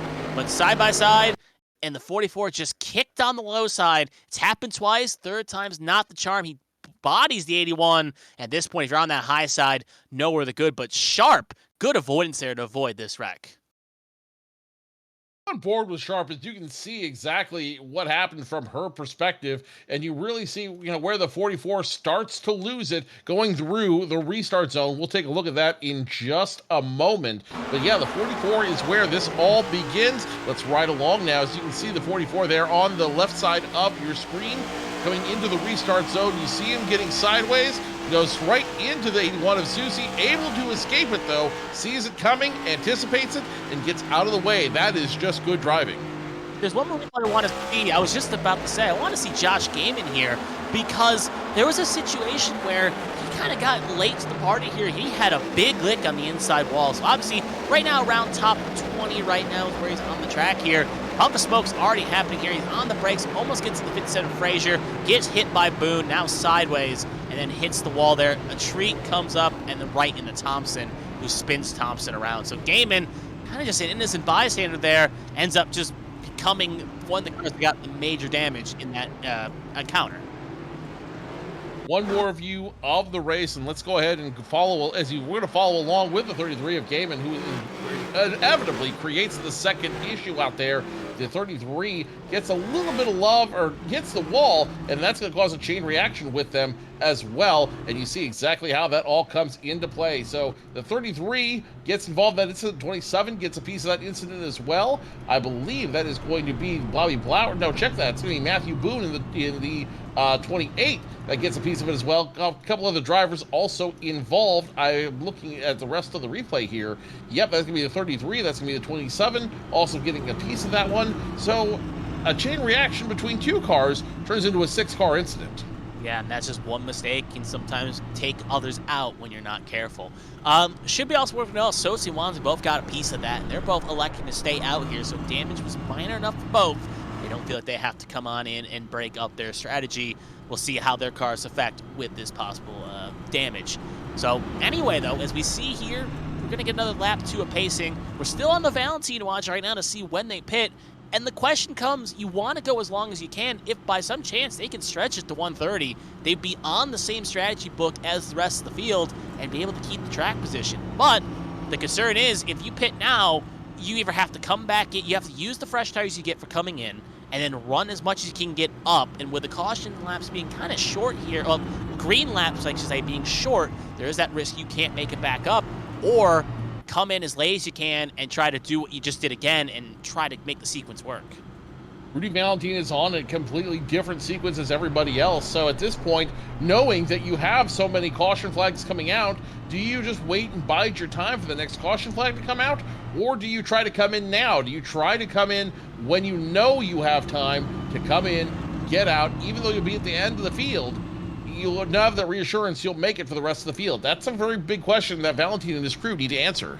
Yeah, and we'll see how they elect to play this. I'm just thinking, with the caution green flag runs being so short, I don't think they'll have time to make it out. And also, with a lot of these wrecks happening mid to far pack, you kind of don't want to be back there and ruin a race-winning car. So Valentine feels like the best strategy at the very least right now is to be where the clean air is, and at the very least, it's paying off quite nicely indeed. We should get the one to go this time by. Yahir has been the class of the field so far. Actually, you could say that front row we'll have in a second here with Rodriguez and Valentine have been the class of the show right now.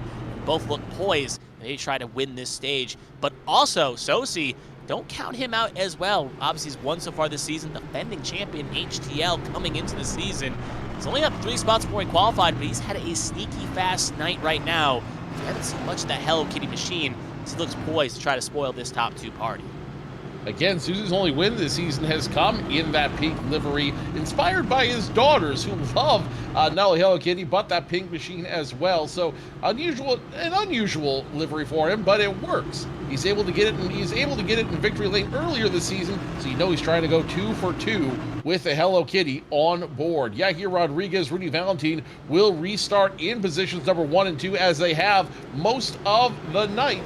Pace car will make the hard left turn down pit road, and it'll only be a few hundred feet before we're back to green flag racing here at Iowa Speedway. Not quite halfway yet. We shall hit the halfway point at around lap 110 as we get ready to go back green flag racing. Pace cars out of the way. Rudy Valentine, Yahir Rodriguez in the restart zone. Green flag flies, and Yahir Rodriguez gets the big jump, and here comes Josh Susie, who wants to take away position number 2. Wants to be control if possible to get another restart here. And again, similar to what Sosi did, the Wanzing. Sosi's going to drive up that road and make a little bit of a box here, but luckily, Valentine will hold on to the position at least for now, so Sosi will have to gear up and try again. You can see we're riding now on board with the Hurricane machine of Rudy Valentine as running that awkward line 3 and 4, but hey, I've said it at least twice, it's still very awkward, but it's working out for that 21. It doesn't have to look pretty, it just has to work, which is the most important thing right now. As Roberg under fire from Lilac Zier and the Double Zero, looks like Pacey Wygen side by side. 99 gets the best of that as Pacey Wygen now goes in one more time. Sosi got loose. Sorry, cut you off there. Sosi got loose out of 3 there, and I thought he was going to pile up into Valentine there, but luckily he keeps it straight because Valentine got checked up on the backstretch. Sosi tried to capitalize, and Sosi almost just had a Braille-S accident.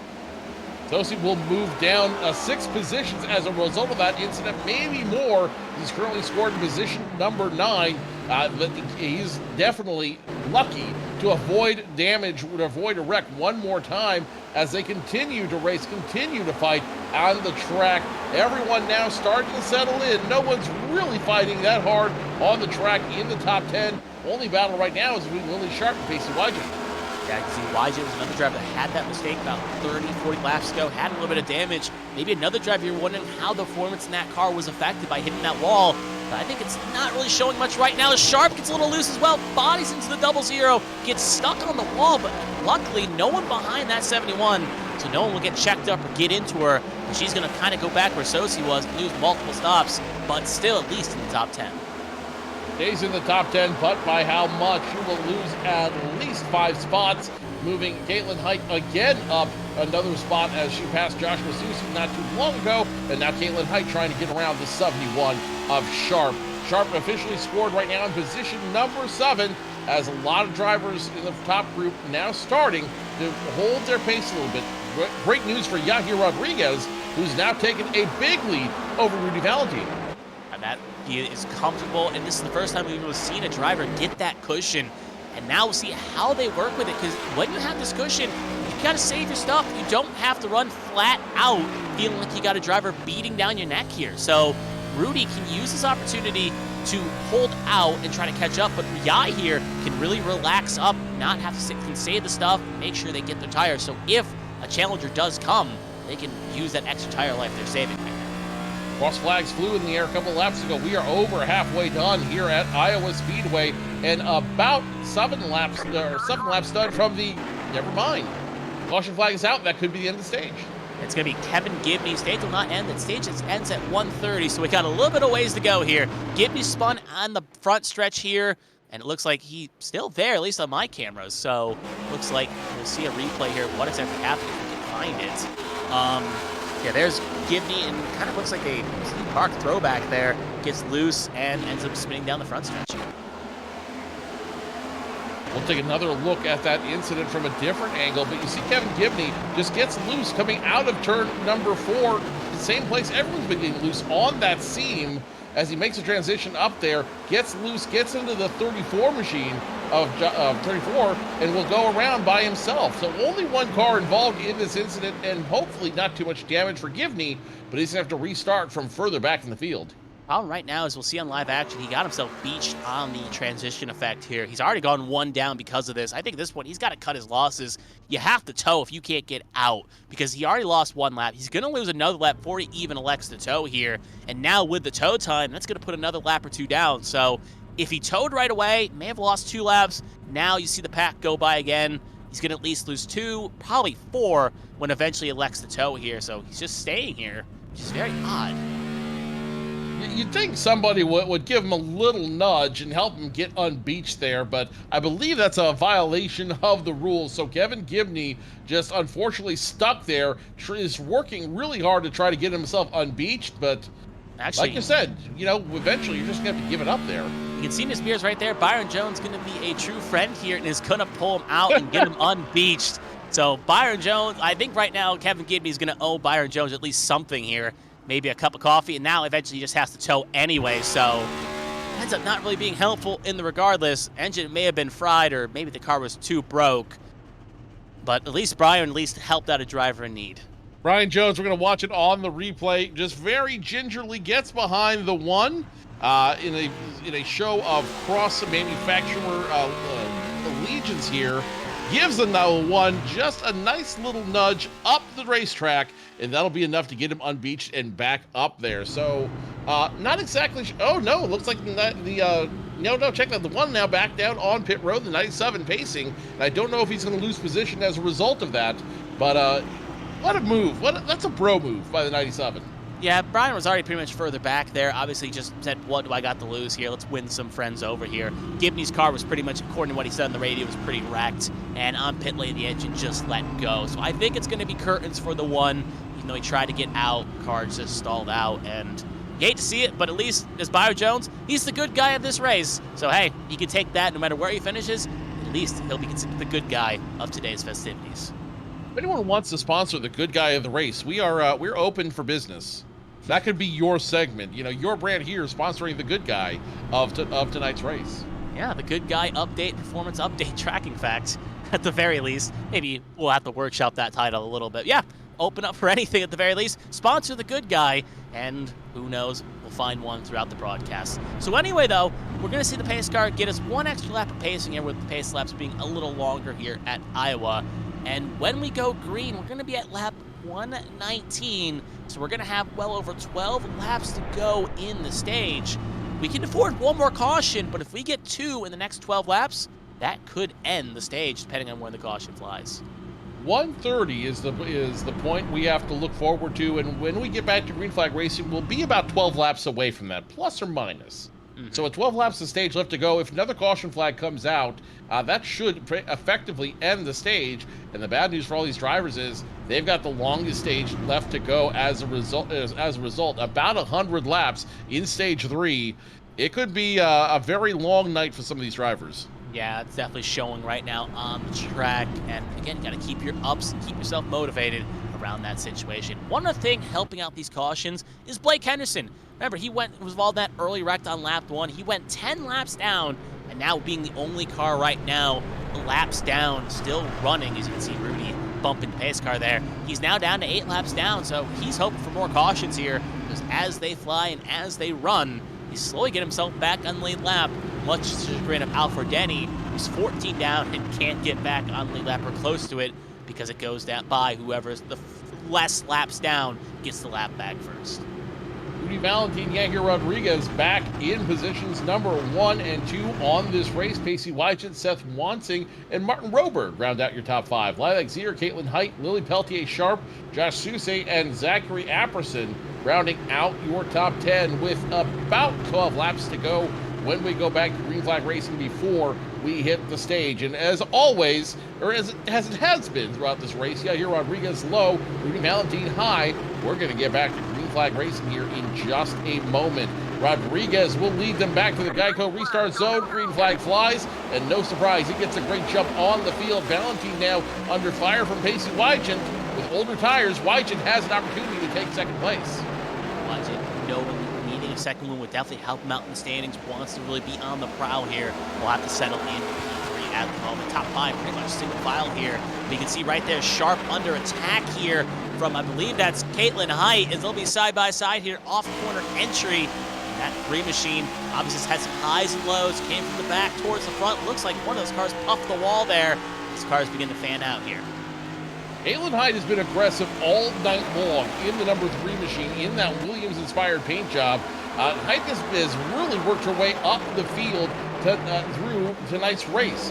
She started all the way back in position number 20, is now in a top 10 position, and if she can hold this to this end of the stage, this could end up in giving her some valuable playoff points and stage points that could help her get into the playoffs. Yeah, that definitely could be the case, especially with that win, though. Definitely going to help out. Obviously, though, with the 3 number, you'd think they would have went with a Visa Red Bull Cash App paint scheme. An odd to Daniel Ricciardo matching the car number on the side. Up front, though, you can see Wygen got a little bit loose, was side-by-side with Valentin, got loose, what caught out a handful of drivers like Sosi, like Braille, caught him out. Luckily, does not go wrong way, and it's going to fall down to 4th position here. So, going to keep the throttle on, though, but you got to be careful on that low side if you want to make a pass. Get up the throttle too early, the car may end up kicking out. Martin Roberg now under fire from Lilac Zier side by side. They almost make contact through turns 3 and 4. Now going to go 3 wide with Caitlin Height underneath them. Side by side, Pacey Wychett gets in front of Seth Wansing, and the battle still rages between the 3 cars behind him. That's the Lilac Zier on that high side. Caitlin Height there battling for top 5, and Roberg trying to make his second race here in this series a good one. They all fight here for position. And you can see behind as well, it's getting very sharpy between Sharp and Peach. Remember, Hunter Peach got an EOL start of this race. He's gotten it back inside the top 10, and he's hoping to make that, and that damage in 2 is also affecting him as well. And he's really getting that thing to ride up towards the front here. Maybe, again, the scheme he wanted to land in is providing him some good luck around the cornfields of Iowa. Richard Odie about to go another lap down after he got loose off of turn number 1 and 2. He's going to get swallowed up here by the leaders very, very quickly as Yahir Rodriguez and Rudy Valentin starting to catch up to him. Richard Odie could be a roadblock that could affect some of these drivers and the positions they run. Meanwhile, back in third, Pacey Wychett and Seth Wansing still doing business. Wansing going to go on the low side here, try to make something happen, but got to be careful that seam transition. Valentin right there as well. If they catch up to Valentin, could be a pit that affects either driver. Wansing will not be able to make anything happen. Will have to slot back in and try to gear up and try again. So you can see a little bit further back as well, just for the last couple stage points here, Swansworth and Sharp side by side for 9th and 10th respectively. And Josh Gaiman and Sosi trying to get that last stage point as well. Maybe try to pass one of those 2 to get a point. Lilac Zier about to lose position to Caitlin Height, score her from position number 20 to position number 5 on paper at least. We'll see if she can complete the pass on the 50 of Lilac Zier. Side by side they go. Yep, give that position to Caitlin Height, who's looking to improve her position and take away some stage points. Yep, that is going to be an all-out bloodbath war here as they're going to fight out hard. The 3 going to get clear, so put the 3 now to 5th, put her in the top 5, but I don't think Zier or Roberg are going to let that go away. We got 3 to go in the stage. Yeah, we got 3 to go to the stage. Had to count my numbers there just real fast. As you can see, drivers still trying to make it out, but up front, it's Yahir Rodriguez, who's now caught the back of Odie. And here comes the next question. Do you try to press the issue and pass that 78? Or do you give the 78 a mulligan, knowing the gap is quite far between you and Valentine, and not end up maybe wrecking him by accident or giving yourself damage in the process if you end up getting around? It really doesn't matter for Odie. He'll be the lucky dog either way. As long as he stays clean and stays out of the incident, he will be the lucky dog either way. So no need to worry about the 78 and what he's going to do. He's in a good place no matter what. So all this, here Rodriguez has to do with his giant lead is just continue to run. Last lap in the stage now, this time by Rodriguez in second, and a lot of cars doing business behind him. Weidgen second, Wansing fourth, and now Caitlin Height wants position number 4 as well. Diving down, she'll get the position. Can she fight Pacey Weidgen for position number 3? Height unable to do so. Through the restart zone she goes, and it'll be Caitlin Height in position number 4 when the stage ends. So score right. Yahir Rodriguez, your winner of stage number 2. Rudy Valentine second, Pacey Weidgen third, Caitlin Height fourth, and Seth Wansing your top 5. Yeah, that's going to be a bit of a kick in the teeth there for Odie. He came so close to staying on the lead lap there, but Yahir not going to take any prisoners, wants to put that 78 lap down. So Yahir going to win the stage, Valentine in second, Pacey Weidgen in third, Caitlin Height in fourth, Seth Wansing in fifth, Lilacs here in sixth, Roberg in seventh, Hunter Peach in eighth, Swadsworth in ninth, and Gaiman rounding out your top 10. But I think there's something to note here. With all the caution laps we had, Rudy Valentine, who remember, last came in at lap 48, made it all the way to the end of stage number 2. So it makes you wonder again, if we get a caution-filled final stage, do these drivers have to pit at all after this pit stop they're taking right now? I think you will see some drivers come down pit road because tires are going to be such an issue towards the end of the race. You're going to see drivers on different strategies trying to take tires at different times in the hopes that that little boost will give them the advantage. You see how much of a difference you can run in those lines having those tires, and those that don't, you see how much they're fighting their car in order to make it work. So lots of different strategies, lots of different things coming to play as everybody comes down to the attention of their crews to end stage number 2. We'll see if, again, no one's going to really roll the dice here. It's going to be 4 tires in fuel, fill it up. You can see a few cars taking the wave around, including Alfred Denny, Blake Henderson, Austin Mongold. They'll all end up taking the wave around here, using this opportunity to do so. Question is, though, you don't want to miss your box. You don't want to slide out of your pit lane here. Like you saw Byron Jones just do, miss his box just a bit. That's going to cost some time, but as the race comes off pit lane, it's going to be Yahir winning it with Rudy second, Pacey Weidgen third, Caitlin Height fourth, and Seth Wansing your top 5. Looks like as well, Zier will end up getting the next position, Roberg and Peach the next 2 as they begin to file off here. So here's going to be a very interesting scenario when we come back to Green Flag Racing. Yahir Rodriguez, Rudy Valentine will both have the same equipment underneath them, same amount of fuel, same amount of tires, and it will, so for the first time, we're going to see a battle of equals on the track. These two drivers will have everything the same, basically, and it'll be a matter of who has the stronger will, who has the better skill, and which driver wants it more as they get back to racing. So I'm really excited to see Valentine and Rodriguez do battle here because it's going to be a very, very entertaining fight on many levels. And we haven't seen them on equal tire and equal footing since about lap 48, so in that situation, it was a duel. Both drivers ended up kind of trading blows. And at the end of the day, Valentine ended up winning that encounter before it happened. We also see on the track as well, one driver electing to stay out. It's the number 91, Austin Mongold. I thought he was getting the wave around. I was wrong. He is not getting the wave around. He is electing to stay out on track here. Did come in at lap 114, though. So he is at least good to go. Does not have to really worry about it all that much. We saw him in the pack previously. He tried this strategy at the end of stage number 1, but secondly, we saw him try this and was to moderate success. We saw him really get, when the tires started to fall off, really struggle on that low line. The question is, will this work out for the 91 and this strategy play out? Only time will tell. The 29-25 about to get the wave around before we line them up again. So Austin Mongold will technically be your leader. I guess somebody told him, hey, if you come in early, we'll give you a free Dr. Pepper. And that was enough to get him to go down. Also a very entertaining strategy, though, to see how he's going to make it work. We've seen him multiple times in this race go on different schedules and different strategies to try to stay up front. We saw him battling in the top 10 earlier when damage wasn't an issue. Now I'm just curious, this is 91 playing the backwards game, trying to time this race in reverse to see if he can keep the first position and stay up there despite the two strongest cars being behind him. At this point, I wonder if Austin Mongold's thinking maybe if this was a real-life race, at the very least, maybe seeing raindrops on his windshield right now, just hoping since we're past halfway, the race would get called. But obviously, no Mongold, no spring chicken. It's going to be interesting how this plays out, and who knows, this could fall into his clutches if it all works out. We should get the one to go this time by. We're going to have the rest of the field, the two cars there of Henderson and Denny, both get their get a lap back. Neither are still away from being back on the lead lap. Mongold going to go the high side here, so Rodriguez and Mongold will be row 1, Wygent Valentine row 2, Wanzing and Height row 3, Tia Roberg row 4, Pete Sharp, your first 5 rows here.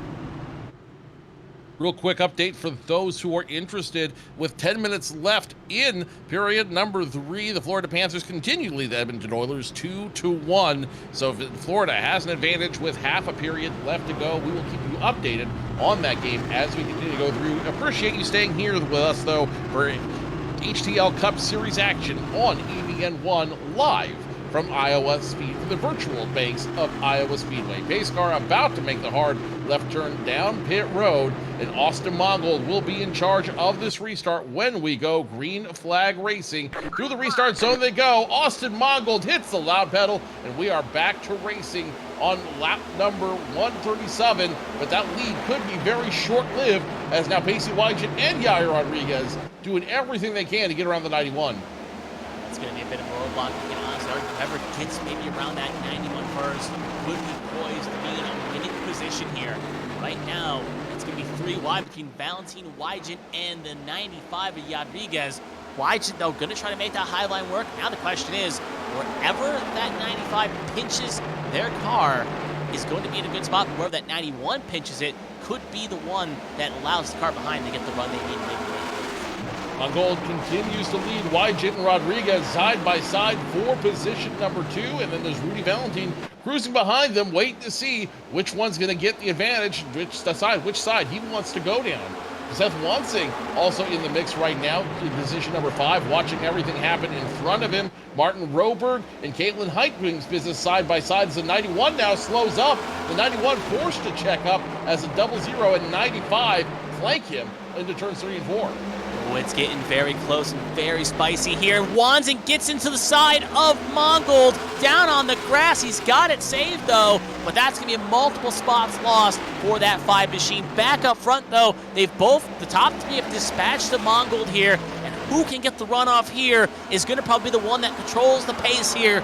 As between Rodriguez and Wygent, both know how crucial it is to hang on to this, and it looks like Yair is going to win this battle, at least for now, put him back up to P1. Yair Rodriguez will be back to P1. Meanwhile, Seth Wansing goes from 3rd to position 19, loses 16 positions as a result of that incident, and he's not going to be a happy camper. Rodriguez, Wygent for top 2, Rudy Valentine 3rd, and now the duo of Ascent Racing drivers, Martin Roberg, Austin Mongold, trying to hold everybody up, see if they can start working their way through the field. But we got some very hungry drivers underneath behind them, including Caitlin Height, Lily Sharp, and Hunter Peach. Starting one of the go-around from the pit stall, is going to now make his way into the top 10.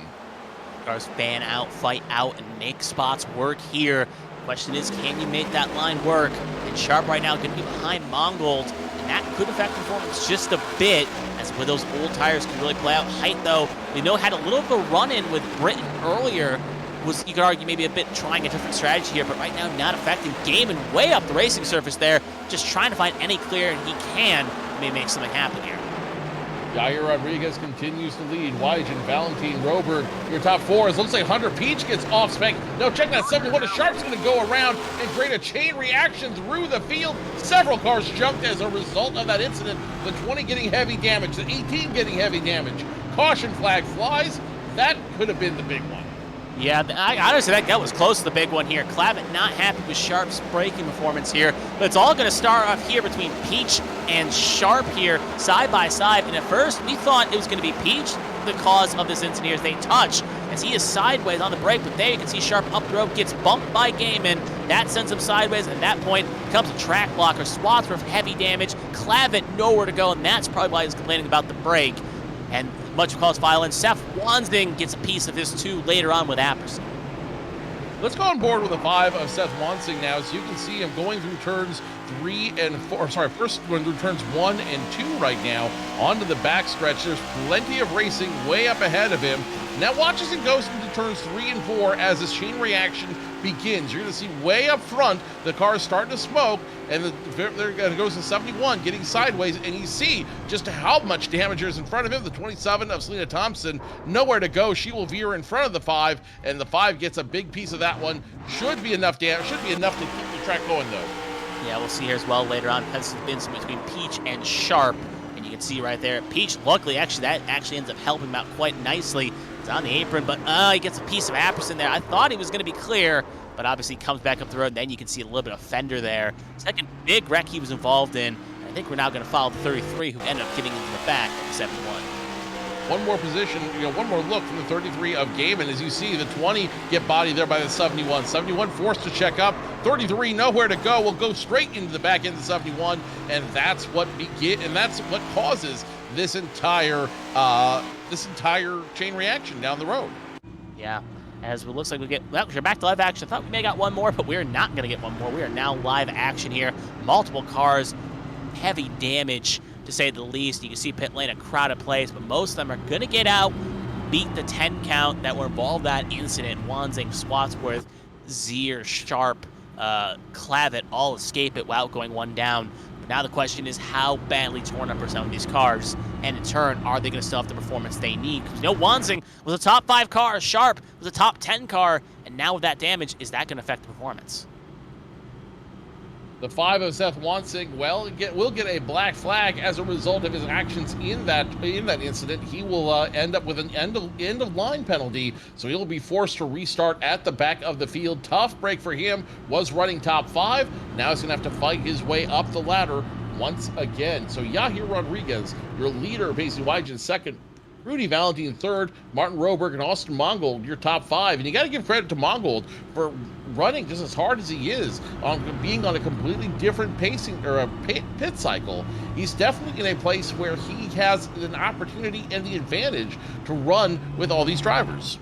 Yeah, and we'll see again if he can make this work and hang on, really make it work, as he's still in the top 10. And now with his second lease on life, with that power, with that tire differential, though, see if he can hold like you were saying, Jim. We'll have to see what happens as we are going to have at least one more pace lap around this short track. Currently scoring lap 147, so we're almost done. We've still got about 60 laps to go, so another stage left. And even if we have some more pit stops, pace laps, we may see some pit stops here probably in the next 30 laps. Yeah, definitely, indeed, with we knowing the fuel rate. And this also brings to my question I was talking about earlier, though. We saw with cautions on cautions and cautions the last stage, you could make it well over 80, 90, 110, 120, 130, 90 laps on one tank of fuel. And even then, when Valentine on those old tires is still able to kind of hang up with the rest of this pack. So as this goes on, it almost makes me wonder if we keep getting caution on caution on caution, maybe the game could be to stay out unless we see maybe 10 to go to get those fresh tires. But track position could maybe work out, at least to a degree, and staying out could be the key to this race. Staying out could be a key to this race, but we'll have to see exactly how everyone thinks about it when we get ready to go. Green flag racing here. On the back stretch they go. It will be Yahir Rodriguez restarting down low. Pacey Wygen in position number 2 high. Rudy Valentine, Martin Roberg split up from his teammate Austin Mongold. And then there's Caitlin Height in position number 6. Has quite a fan base here in chat tonight. We'll have to see if she's going to be their driver of choice as we see Yahir Rodriguez down low, getting ready to go. Green flag racing. Pace car makes a hard left turn, and Yahir Rodriguez in charge of the field. Green flag flies. Yahir Rodriguez, another excellent restart as Pacey Wygen now has to fight off Rudy Valentine. Valentine going to be on the low side here with Wygen. Again, the benefits of having the control of the restart, usually can fire away a little bit quicker. The cars around. Look at Roberg on that high side as well. Was being a debutant last week, was showing and flexing his muscle, and right now flexing it as well as Valentine almost gets to the back of Wygen. Wygen will now cover off Valentine, so Wygen going to be in second. You can see that 21 almost shunting that 00 down the long straight here. 95 00 first second. Rudy Valentine not taking anything from Martin Roberg as Caitlin Height continues her march to the top. She has gotten around the 91 of Mongold. She might bring the 33 of Gaiman with her as up in front of them. There's a battle for the lead. Ooh, Double Zero got on the quarter panel, the 95, and that's going to cause Double Zero to go back, but that's also going to be a bit of a reprieve for the top two here to be 3 wide here as Valentine's going to take that opening and run with it. And going to take the lead away from the 95. So the 95 was side by side with the Double Zero, and now the 95 is going to have to work just as hard to get that lead back after that slight mistake by the Double Zero. Macy Legend goes from 2nd to 13th on this field, so big mistake, and he will pay the price for it. Meanwhile, up front, opens the door for Rudy Valentine. We have a new leader. Rudy Valentine back up front. Yahir Rodriguez second. Martin Roberg trying to get his ascent machine around his teammate. Yeah, we'll see how that works out. Yahir obviously now going to be a bit maybe flustered, a bit frustrated, was holding that line, was making it work, and now in second has to change the game plan, because when you're running in the lead, you control everything. You have the clean air, and you were running there for so long that you may have kind of forgot about what it's like to run in the pack, and now Yahir is going to have to change their elements, change their strategy a bit, and have to find a way around this 21, and with both cars now being on equal footing, that just makes that goal a little bit harder right now, especially with a hungry 99 filling up your mirrors. Yahir Rodriguez first, Martin Roberg second. Joshua Gaiman will move up to position number 4 as Martin Roberg holds on to position number 3. I'm still watching the 3 of Caitlin Height, though. She has worked her way all the way up to this field and now could be challenging for the lead, depending on what the drivers in front of her want to do. She's already trying to get around the 33 of Joshua Gaiman as they continue to battle nose to tail here. Top 5, top 7 have all calmed down a little bit, and we're back to go racing. You're keeping an eye on Kalen. I'm keeping an eye on Josh Gaiman. Remember, he didn't qualify. He started in the back. And at the same point, he is up 31 spots from where he started, and he is making this adversity day working quite strong. As the past couple weeks, he's been kind of getting podiums, racking off podiums, and that's just what the doctor orders. He's holding on to his top 5, but Caitlin Height, though, is knocking on the door with a corner panel. And then also don't count Austin Mongold and our pole sitter Byron Jones in 6th and 7th, as they are both still in this top 10. But right on board, we're still riding with Yahir Rodriguez, who is just a tad faster at the moment than Rudy Valentine on lap time. Last time by a 24.27 to Valentine's 24.4. And Yahir is trying to find a way, but there's one thing to catch, it's another thing to pass. One team that's having a great run, though, right now is Ascent Racing. 4 of their 5 cars right now in the top 6.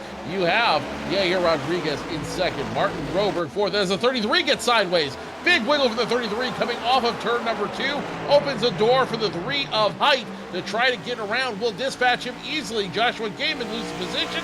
Caitlin Height now moves up to position number 4.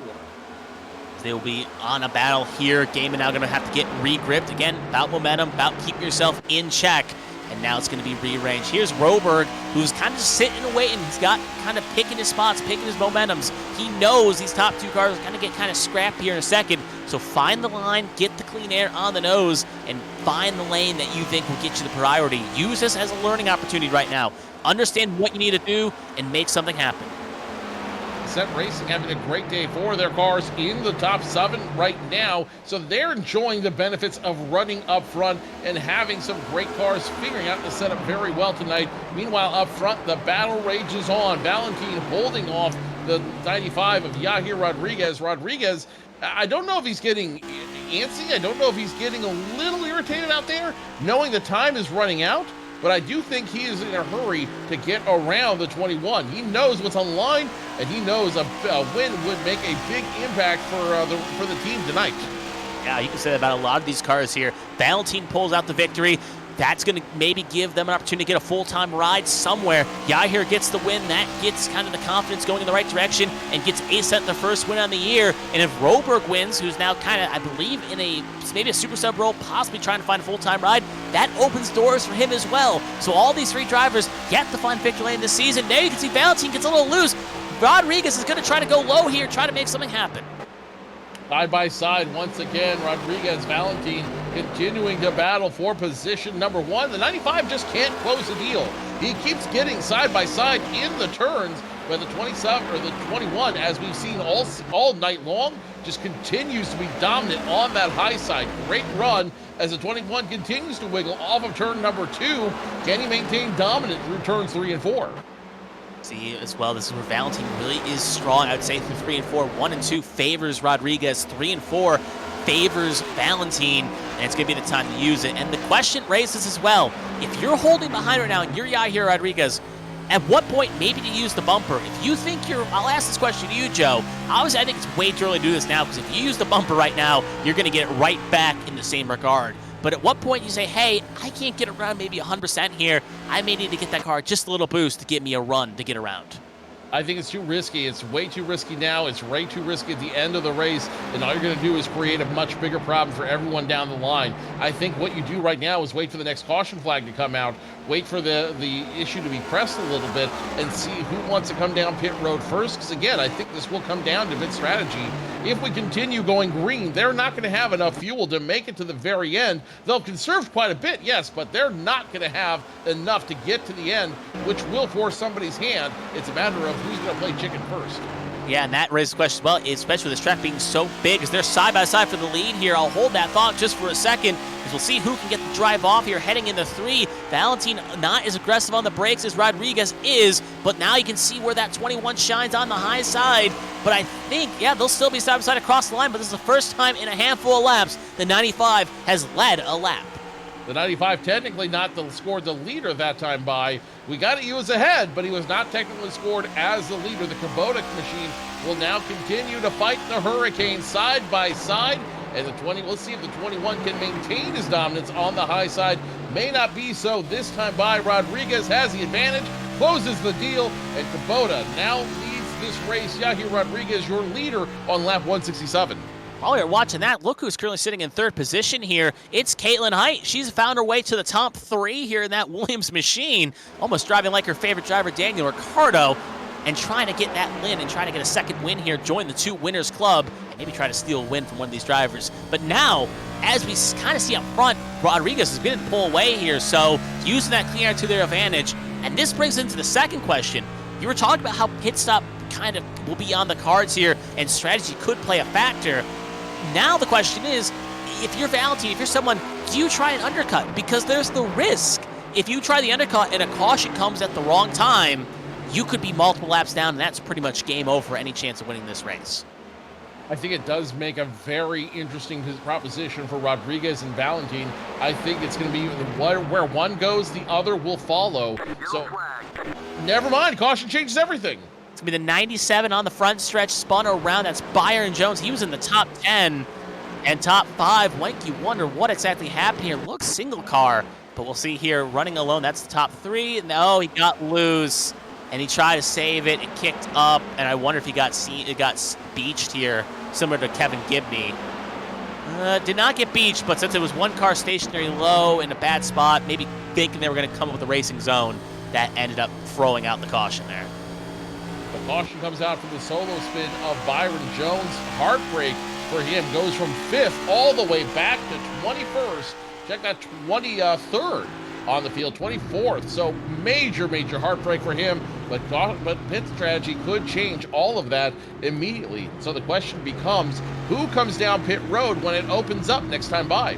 You can make it from here. This is a number you can hit, and we're seeing it right now. The leaders all coming in. Final pit stop of the night, presumably, unless maybe we get a late caution for fresh tires. Question is, will anyone maybe elect to stay out here, or is everyone going to pile on in?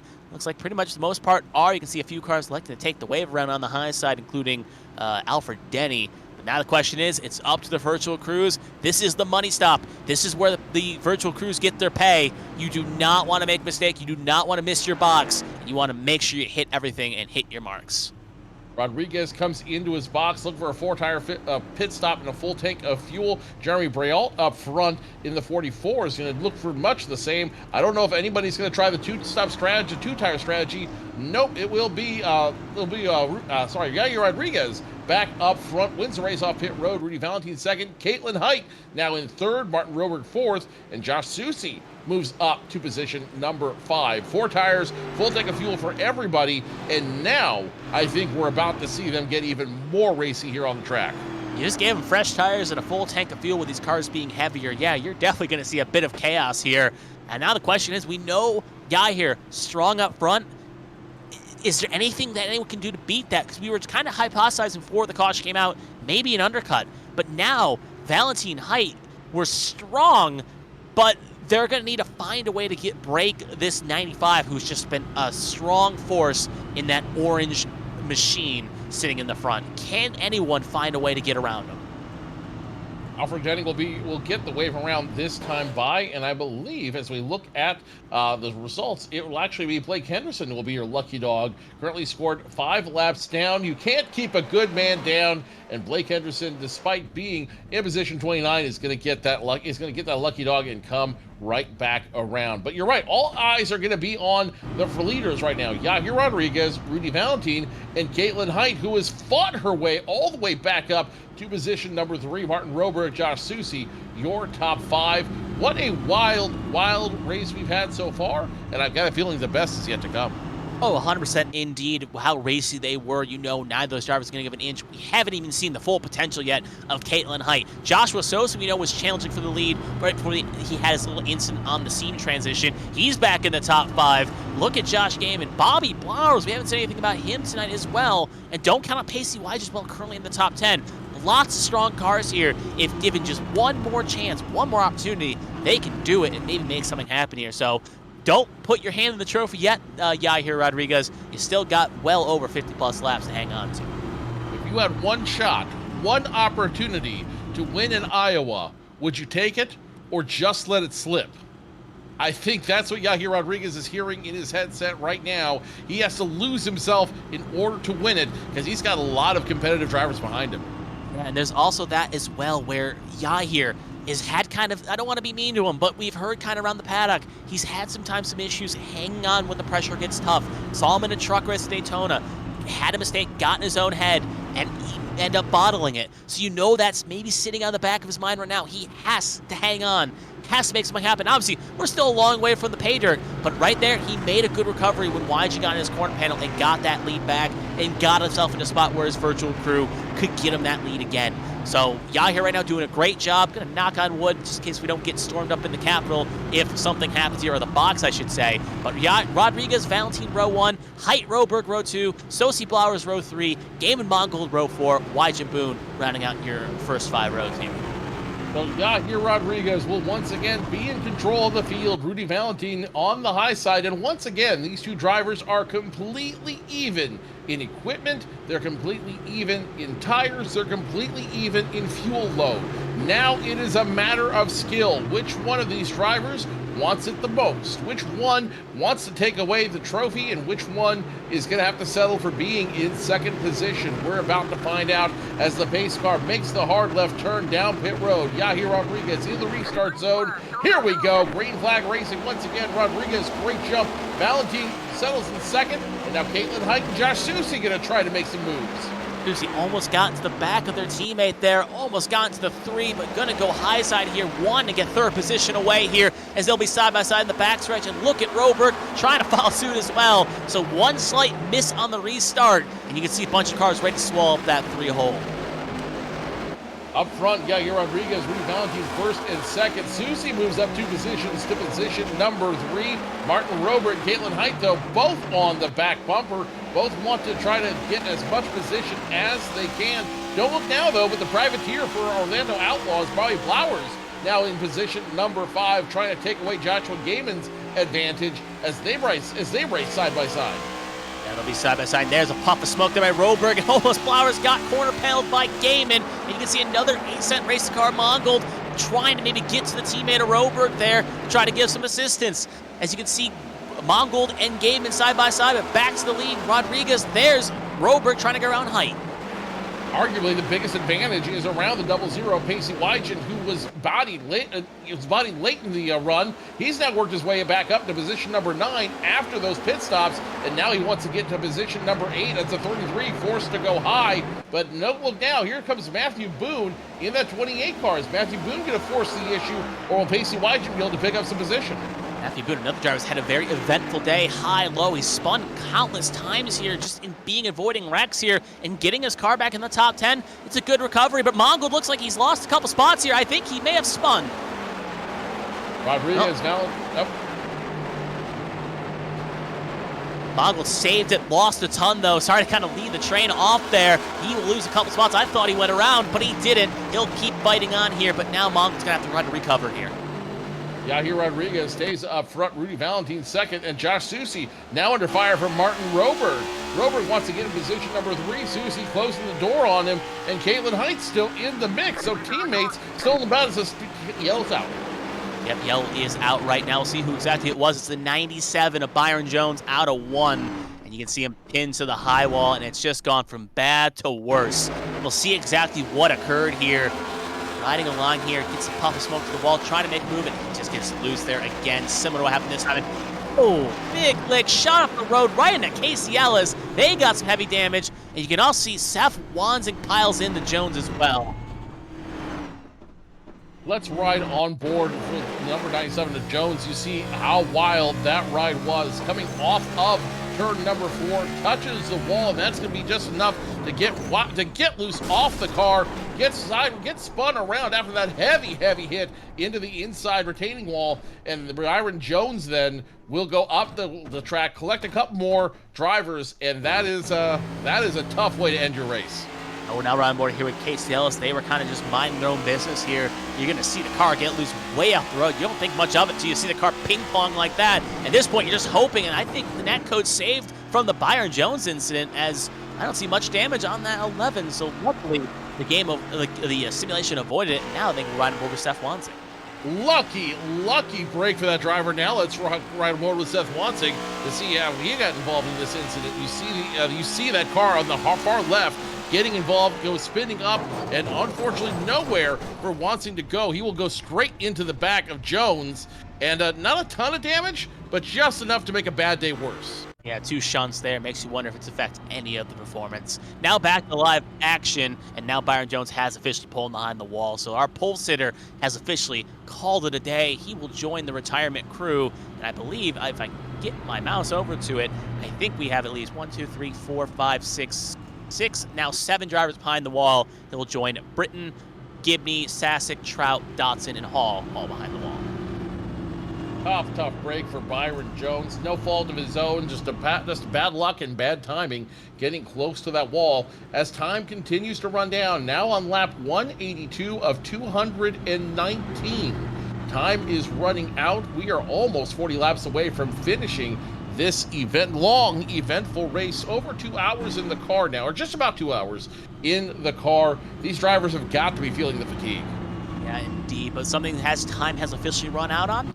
It's run out on the Stanley Cup Finals, and to update the final score, sadly, Joe, your bet did not pay off. The Florida Panthers hang on for a 2-1 victory. They will not get reverse swept, and they will get their first Stanley Cup in franchise history. So the Florida Panthers are your Stanley Cup champions right now here in 2024. Is that really their first Stanley Cup? Yeah, they made the finals in '96 when they got swept by the Avalanche, and then they obviously made it just last year, and they ended up losing there as well to the Las Vegas Golden Knights. So this is their first Stanley Cup because the franchise has only been around for 30 years, give or take. Plus or minus.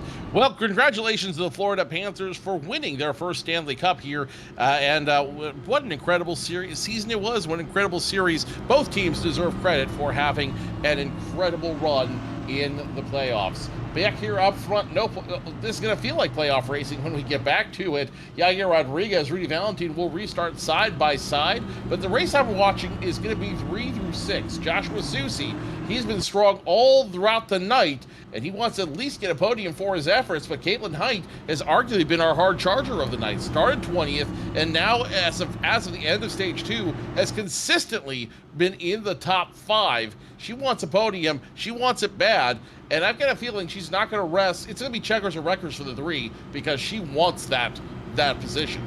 Oh, she does. Even though she's already got that win, she's never a driver that's going to lay down and die. She's not going to take any opportunity, especially considering last season where she ended up getting bounced in the first round after winning the regular season championship. You know that's going to be a sour taste in her mouth right now, and you know she wants to go, and she's not going to leave any opportunity to chance because extra points, extra situations in a playoff format, even extra wins can definitely help you out when the chips are down. Also, to add to the point as well, Jeremy Braille has also pulled behind the wall here. unrelated to any of the incidents, he's just seemed to pull behind the wall. So he will also join the retirement crew here tonight as well. So add him to the list. And that's 2 of the drivers in our top 4 are now behind the wall. So it's definitely been a race that's shaken on its head. So as we get ready to go back to green flag racing on lap 186, it will be Yahir Rodriguez first, Rudy Valentine second, Josh Susie, Martin Roberg, and Caitlin Height rounding out your top 5. And all eyes, of course, are going to be on Rodriguez and Valentine, both starting in their preferred spots. Is this going to be a race for possibly the lead and moreover, the win? Yahir Rodriguez, Rudy Valentine, both very qualified competitors. Both could have major implications by winning this race. Rodriguez watches the pace car get out of the way. Into the restart zone he goes, and a great jump to the green flag. So Rodriguez now first, Rudy Valentine still second, Joshua Susie, Caitlin Height, the teammates, going to try to team up and get some position. Yeah, they'll be side by side. Look at Sosi trying to box out that 21, trying to get their line off, and he will take second position. So aggressive there, but when you get under 50 laps, you have to be aggressive, and that is championship pedigree showing out right now. Going to keep second position and block off that 21's line. Now 21 may have to change lines here if he wants to find a way around for second position. Susie now in second, and Valentine after making a wiggle at the top apex of the wall on this front stretch, he will now move back to position number 3. Martin Groberg under fire from Caitlin Height. Behind them, Bobby Blowers trying to fight off the 33 of Josh Gaiman. Yeah, they'll be side by side here, fighting it out. As you can see, Gaiman maybe going high-low, trying to find a line. Single file for the most part there, but a little bit further back, you can see Matthew Boone and Bobby Blowers jostling for position there in the far shot. As, again, just trying to get the track position. If we get another caution, try to get a little bit closer towards that front. Yahir Rodriguez right now, the biggest benefactor of all that fighting, is he had a nice big lead. Joshua Susie now starting to reel him in. Rudy Valentine wants to come along for the ride, and Roberg doing a lot of rear-view mirror driving because he knows he's got a hornet's nest of drivers behind him who all want his position. I think he's trying to do the best he can to watch the rear-view mirror and see where everybody is before, as he races, to try to preserve position. Yeah, trying to save position, trying to hold on, trying to get something happen here. Just trying to capitalize. There we see right in where Caitlin Height as well, right behind Roberg in the top 5, wanting to find something, going to go aggressive on the low side here, try to force that 99 and make him uncomfortable. 99 stays cool throughout the pressure of the 3, is able to get off the turn number 2 faster, and now to turns number 3 and 4, the 3 going to bash pressure the 99 once again, but the 99 doing everything he can, playing it very cool to keep the 3 behind him. Yep, that's cool, calm and collected. For someone maybe a debutant, but is racing other series, that's the confidence and the kind of pedigree you need to be able to hold on. Valentino down to 3rd. First time they've been kind of in this little traffic here, and so far, it's really been abrasive here. Maybe playing a bit of possum, maybe falling off a bit. And now Roberg going to try to press on as well with Height on the low side. Got to be careful to thread that cat if you want to make something happen. Valentine will hold the charge, but Roberg kind of saying, hey, you got to pick up your pace or I'm going to find a way around. Caution back out once again, and it'll probably be for a spin. We're looking to see where exactly it is. It's going to involve the 71 of Willie Sharp and probably a couple other drivers as well. I think Mongold's also slow on the front, turn 1, turn 2. I think he's got some damage as well. So it'll be interesting to see how the replay shows this, but you see that 71 heavily torn up for another car that was running deep in the top 10. So we'll see if we can get a look at this in a second here, and it looks like just going to pull it down pit lane. So on the replay here, following the 71, way back here, about 20s range, 25. It's just minding our own business. Is it going to be a loose, or is she going to get some help from around there? Ooh, one car getting loosed. Yeah, Monk gets loose, comes up the road right in the Sharp, and Sharp right in the road, and then you can see another car gives a little bit of help there and clips the rear quarter panel of that 71. So the incident begins here with the 91 of Austin Mongold. Again, just coming off turn 4 where that seam is, he gets loose, trying to get back on the gas. The 71 looks to try to get aggressive and to pick up position, but it'll be no dice as the 91 gets slippery, gets straight into the 71, and that is probably going to end the night for Lily Peltier Sharp. Yeah, and her text message just said drops window net, so I think it may be curtains for her as we ride on board again and see her wild ride. There you can see Mom gets loose. She gets loose as well, trying to avoid the 4 and the 27, and that's what assumed doom and gloom. If she stayed high, she probably would have been fine, but trying to avoid one wreck ends up putting her in another incident, and that is probably going to be curtains, like you were saying, Joe, for that 71. But we'll wait for confirmation on that one. Other than that, though, the other two cars look okay. They're involved in that incident, and they will continue on the racing surface. 91 also being towed down pit road. It would not surprise me if the 91 is done for the night as well. But we all know one thing is guaranteed. There'll be a nice cold Dr. Pepper waiting for him in the hauler when he gets out of the car and gets checked by the medical crew. Yahir Rodriguez in front, Josh Susi second, Rudy Valentine fourth, Martin Broberg and Caitlin Height, your top five. Everybody has pretty much the same materials underneath them, same tires, same amount of fuel. The question is, though, who's going to be more aggressive? Who's going to be the one to really push the issue when we go back to racing? We're about 25 laps left to go, plus or minus. Yahir Rodriguez has been so dominant. Does anybody have a challenge for the 95? I don't think you can count on Joshua Sosi. We saw what he was willing to do to make moves. I think that's championship pedigree right there to make something happen. Other than that, looking through the field here, Caitlin Height currently in fifth. If she can get some clear space, Rudy Valentine's a bit of a question mark right now. And if they hear me say this may put them in another gear, but they've kind of been a little bit falling off here. Maybe they just haven't found that late run speed as the track temperature may have come down, as the sun set. They may have had a better car in the sun than they have when these track conditions change. So we'll have to see if any of these drivers can adjust that, and maybe if they can pick it out. One more thing I want to note as well, as we saw Mongol kind of come down the pit lane, there is an incident count limit in this race. It's a 24x for a DQ limit. So for some of those drivers have had wild rides, tons of incidents like Mongold, it makes you wonder if maybe some of these drivers may be close to their incident limit.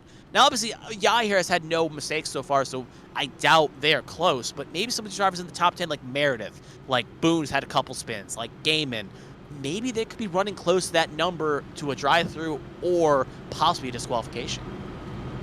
Unfortunately, we can't see the incident points involved for everybody tonight, so we have no idea who's close to disqualification, who's close to possibly towing that line, or even looking at penalties for next week. All we can do is guesstimate the best we can. But I will tell you this: nobody out here wants to be that person. Nobody out here wants to be the driver to cause an incident, to ruin somebody else's night, because they know, number one, it's bad etiquette, and number two, the way this league runs, it will come back to them tenfold. These drivers have a very long memory, and if you cause someone to lose a race, to lose position, odds are, if they don't get you back, one of their teammates will. Yeah, this is definitely a payback league to a degree, and if the stewards don't get to you first, they will definitely let you know. They'll keep in the back of their mind. They may wait till the round of 8 finale or something, like, oh, you're winning this race? That's cute. Just going to hold you up just a bit and make you lose in a tough spot. So you got to be cautious, got to show respect, and it's quite literally respect is a two-way street. If you show respect, they'll give you respect back. If you do not show respect, they will let you know of it, and they will treat you like the trash on the sidewalk.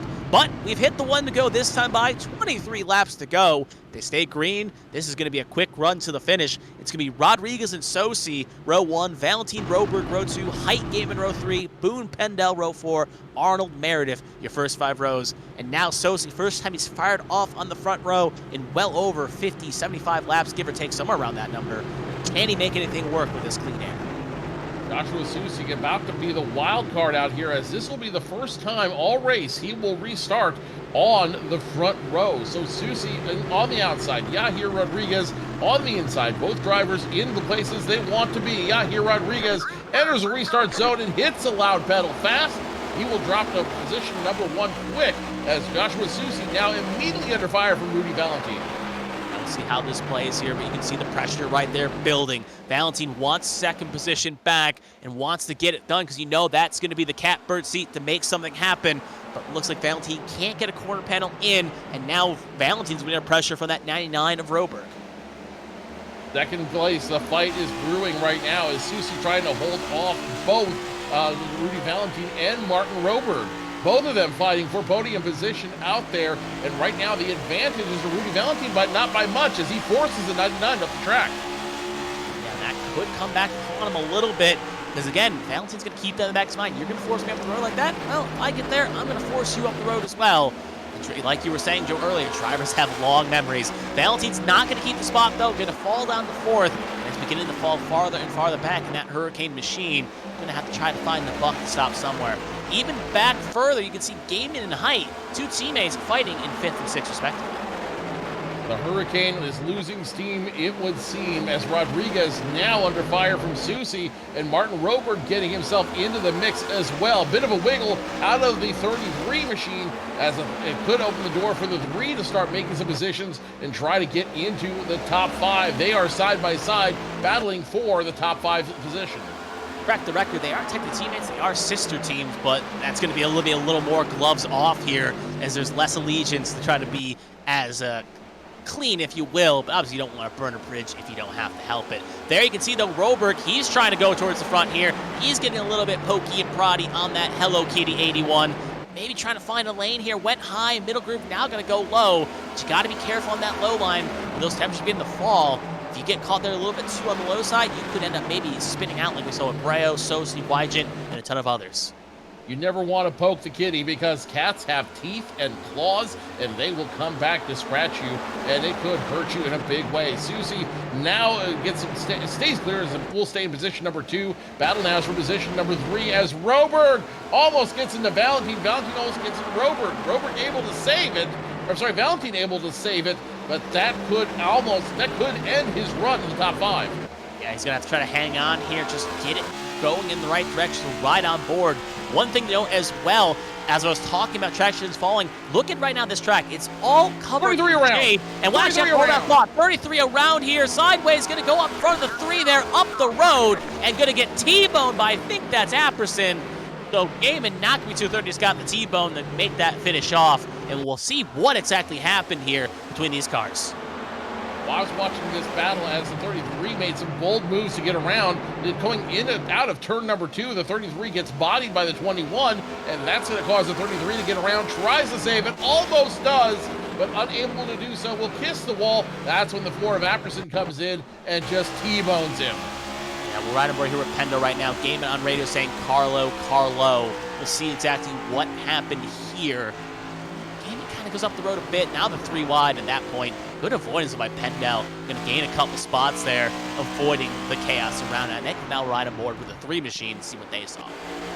Riding on board with height now, as he sees the 33 make that bold move to get around the 3 and then ultimately try to challenge the 21 for position. The 33 makes contact with the 21, gets sideways, does not make contact with the 3, tries to save it, as you see there, but ends up nose first into the wall, and then Apperson is going to possibly end his night.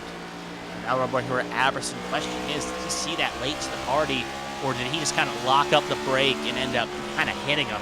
So we'll see here, riding low here. Obviously the wreck's way up the road here, coming off a blind corner. Now the car's starting to spin. Oh, he tried to get off the 2 on the brakes, but kind of on the brakes, but still very odd situation. By the time he kind of got away off that 2 of Josh Arnold, there was a big 33 size gap there that even on the best of brakes, I don't think you would have avoided.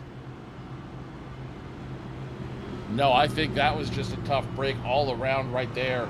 And, you know, that's tough. There's nothing you can do about that, you know? There's nothing you can do to deal with that situation. And it is, you run a good race, you run strong all day long, but then an incident like that just messes you up, and that's the end of it. Really tough way to go out. Yeah, definitely a tough way indeed. Kind of looking through the chat here, hearing some drivers. Some of these drivers actually use the opportunity to kind of fire off the chat. And I'm seeing one from Roberg in the 99 machine saying he liked stage 1 when they weren't pushing. This is quite tough indeed. Well, even now with 13 to go, if that dial was up to maybe 9, 10, it's now up to 11 or 12. Now up to 11 or 12, and it is, you know, it is getting racy now. It is absolutely getting racy. 13 to go, 11 when we get back to green flag racing. And here's what you have to remember. We will have green, white, checkered finishes. I don't think we have a limit, or no, we have a limit of 3 green, white, checkered finishes, if memory serves me correctly. So we're going to do as best we can to finish this race under racing conditions.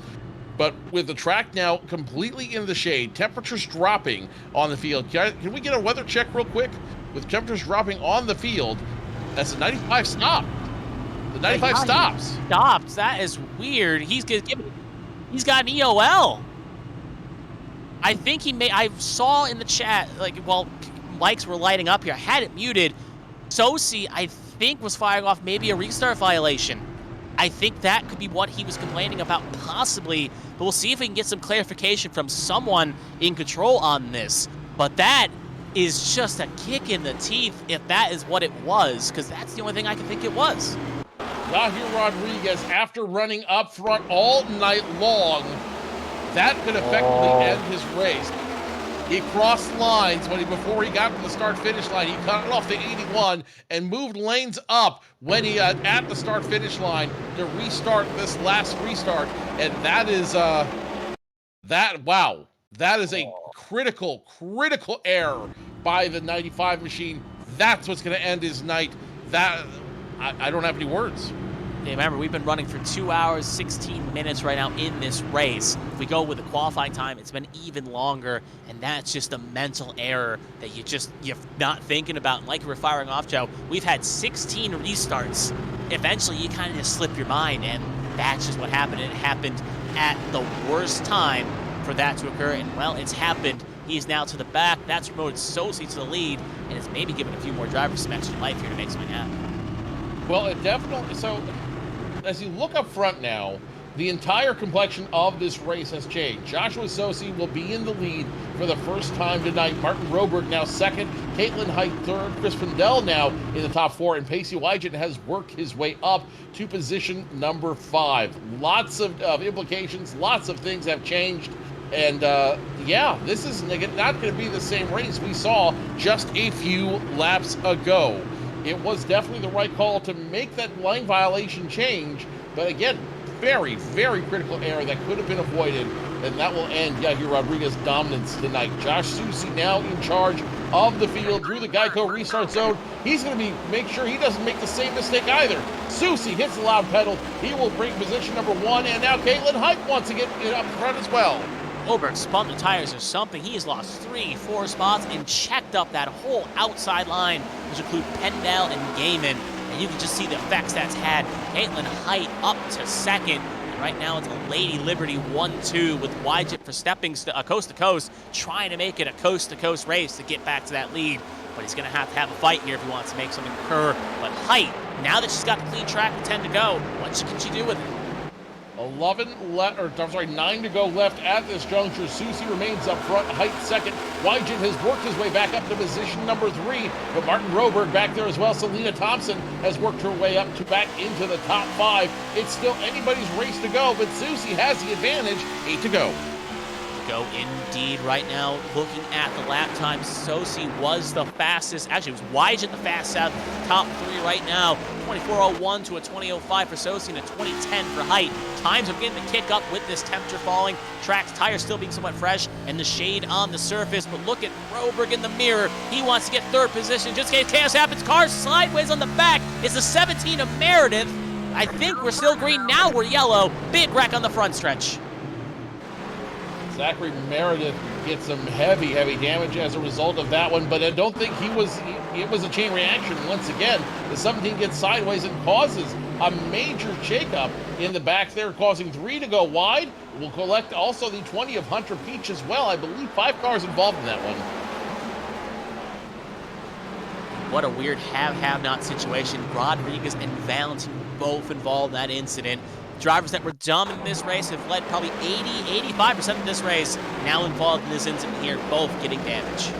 Take one more look here as well. There's Valentin kind of coming in, and you can see getting in the withers. Boone, good avoidance there, but Rodriguez just piles in to the left corner panel of that. 153 laps by Rodriguez, about 50 by Valentin. That's 200 total of about 260.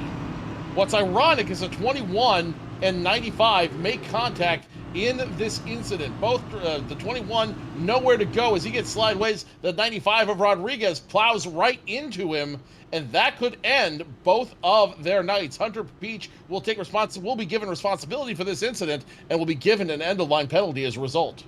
Not 100% if that was because of responsibility of the incident or more just the damage he's kind of accumulated throughout this race, as he is, I believe, maybe you are correct there on Joe, but regardless, yeah, he is had a rough up and down day as well. Blake Henderson going to get the lucky dog here, now going to be 4 down, and we should take this opportunity now to refresh our green-white checker rules. There is unlimited attempts here in this series, HTL Cup Series. These drivers have unlimited attempts to get a green flag finish under green, white checkered, basically, under the lap. Obviously, we're not there yet. We will fire off still under normal conditions, but to kind of refresh what a green, white checkered is, the leader sees the green with 2 to go when we trigger one. If the white flag comes out, the race will end. If the yellow comes out, we'll re-rack the field and try again. Like I said, unlimited attempts. We're not there yet, but if we get another caution, we will be under green, white checker conditions. When we restart, we should be at 3 to go, which would be a green, white checkered finish. So we'll have to see exactly what happens. It's all about when race control wants to put this race back into contention. Yeah, almost like a NASCAR The Game 2011 special where they did green, white checkered instead of green, white checkers. And we're going to get one of those unofficial ones right now. A few other cars going to get the wave round, including the 11 and the 23. They're going to get caught back up to the pack. Actually, the 20 was on the lap still, but going to get caught back up anyway. We should, like you said, Joe, get the 1 to go this time by on 3, and actually, yeah, 3, 2, and then go to green on 2. The question is, though, with the 1-2 being teammates nonetheless between Lady Liberty with both Height and Sosi, and both drivers having a win, looking to get both, even with the top 3, even Wygen, all 3 having wins so far this season, trying to join the 2 winners club. With that top 2, how hard do you race your teammate for a win, especially at this juncture? At this juncture, I think everything's off the table. I think you go for it. You definitely don't wreck your teammate, but you also are cognizant of the fact that you want to win, that you want to be the winner.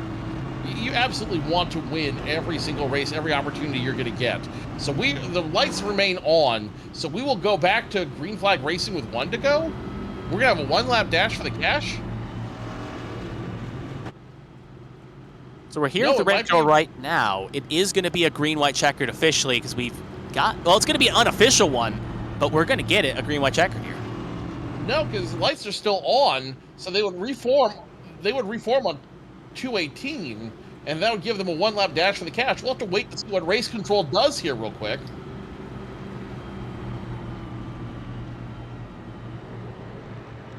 We'll see our answer here right now. It should be extending here. Obviously, we'll see as I come around right now here, take 2 to go. If they get the green grouped up, it should just get extended here. So as the pace car comes around here, are we officially in green, white checker territory right now? We'll have to hold on our stopwatches and across the line. Yep, we got extended. But we will now officially be extended. So now we are actually, I thought we were in the green, white checkered yet when I said it, but now we are. So green, white checker rules apply. If a caution comes out before the leader takes the white flag, we re-rack them and do it again until we see a white flag. The 81 and 3 Lady Liberty Motorsports, first and second. The 0099 right behind them, and Valfreya trying to get in the mix as well. And the 27 of Selena Thompson up there. Joshua Gaiman still in the mix. The 94 Chris Pendell in the mix. This is literally anybody's race, and it could come down to everything could come down to these next 2 laps. Yeah, and this is where the leader getting control of the restart pays off. It's where you fire off the best. And the question is, can Height predict that and ride around and try to get a run here off into 1? Well, we'll answer those questions now. As the pace car is going to pull on off, it's going to be on Sosi's control. Green flag is out, and away we go for the first attempt at a green-white checkered. Sosi, good launch, but Height not going away. Side by side in turn number 1 and 2, advantage Sosi, and now Height in second, AC Wygen third, and look at Selena Thompson moving up 3 wide between the 99, 0, 00, and 27. Selena Thompson looking for a top 5 run here, one of the best performances so far this season for her and her team. But as they come off of 4, leader going to see the white flag. Oh, landing in the wall of the back. No caution called. Still green. We are going to see this race under finish. Bunch of cars, though, tracked on the front. They're going to have to move quickly. They want to avoid it. Sosi still the lead. Height going to have to set up for something on the backstretch in the 3. Sosi goes into turns 3 and 4. Height makes 1 more run. Behind them, the 0099 side by side. Susie gets the advantage, and Susie will win the inaugural race at Iowa Speedway. Caitlin Height second, Casey Wygen third. Sometimes you got to deal with the cards you're dealt. Sosi ended up taking advantage of a lane violation by the 95. He still had a fast car, though. You can't take that away from him. He will win this race, get his 2nd win on the year, and some say there's a championship hangover. And at the very least, though, Sosi's proven them wrong, as he's got the most wins in this young season so far with 2. Back-to-back wins for the Hello Kitty livery. The pink livery takes it once again, and he'll send him back to victory lane here at the inaugural race for the HTL Cup Series at Iowa Speedway. Incredible finish we saw among those drivers as we watch after we watched Susie burn out here, your race winner. Let's go back to that last incident that almost caused us to go to another green light checker finish. Yeah, we'll have to take a look at that, and it was close to the line, but they got across it before race control cleared it, and luckily they got all off the track before it happened. So we're taking a look here at I believe this is going to be the green white checker attempt. This is coming to the line for the white. No, this is white flag, one to go here, and you see Wanzing get kind of hooked there. He gets sent up, wondering if he may have tried to clear himself or if it just got a bumper, everyone just fighting hard. There you can see Meredith get shot down the road. Blowers was the one that got into the fender of him. And then you can see Matthew Boone. His luck kind of ran out. He gets pinned to the high side. This opens the door for a handful of cars to sneak by, including Riley Valentine and Gary Donaldson, who both get top 10s. Here you can see 17 coming up the road. Ellis nowhere to go. Full acceleration right into the back of Boone. And that, if it was real life, could have been a very bad wreck, but luckily it is the virtual world. Then you can see Ellis get low into Apperson as the rest of the cars fan out. But luckily, again, they all got off the track, got clear before the leaders came around one more time. Joshua Susie, your winner here at Iowa. We'll go ahead and take you down the finishing order here in just a moment. The unofficial results for the round 8 here at Iowa Speedway in the HTL Cup Series. So we look at that incident one more time. Following along now, the 95 of Yahir Rodriguez adding insult to injury as he slides through the infield. Joshua Susie, unofficially your winner. Caitlin Height in second. Pacey Wygant rounds out your top 3. Martin Roberg, a strong run, finishes 4th. Selena Thompson gets her first top 5 of the young season. Christopher Pendell in 6th, Joshua Game in 7th, Chad Swadsworth, Rudy Valentine, and Gary Donaldson round out your top 10. Moving further down we go. We got the rest of the order here. Odie, good recovery drive, being coupled down, will be just outside the top 10. Lilacs here in 12th. Tommy Withers, another driver, had a good recovery, 13th. Yahir Rodriguez kicking themselves for that finish. Obviously, the violations probably going to keep up a little bit, but keep your head held strong. You'll win another one if you keep that performance going. Lily Frazier around at the top 15. Then you got Seth Wanzing, Bobby Blowers, Matthew Boone, Zachary Meredith, and Casey Ellis rounding up the top 20. Handful of those cars from 15 and 20 were involved in the last wreck. Then you got Josh Arnold, last car on the lead lap. Zachary Apperson head to toe after that incident. He'll be slotted P22. Blake Henderson's recovery to try to go from 10 down back to lead lap fell 4 short. He'll be still followed P23. Alfred Denny will be P24, last of the cars that officially ran on the track. Austin Mongold will finish P25, 13 down. Hunter Peach, 20 down in P26. Lil Peltier Sharp now getting to the retirements, 27th, 28 down. Jeremy Breo, 39 down, 28th. Byron Jones, 29th. Dean Clavitt rounding out your top 30. And to finish off the rest of the running order here, we got Kevin Gibney Jr. in 31st, William Britton in 32nd, Eli Sassick in 33rd, DJ Trout in 34th, DeMonte Dodson in 33rd, and Dustin Hall, the first to retirement, only 6 laps into this race after his throttle whiskey hung, and he will be finishing P36, last of the points-paying runners.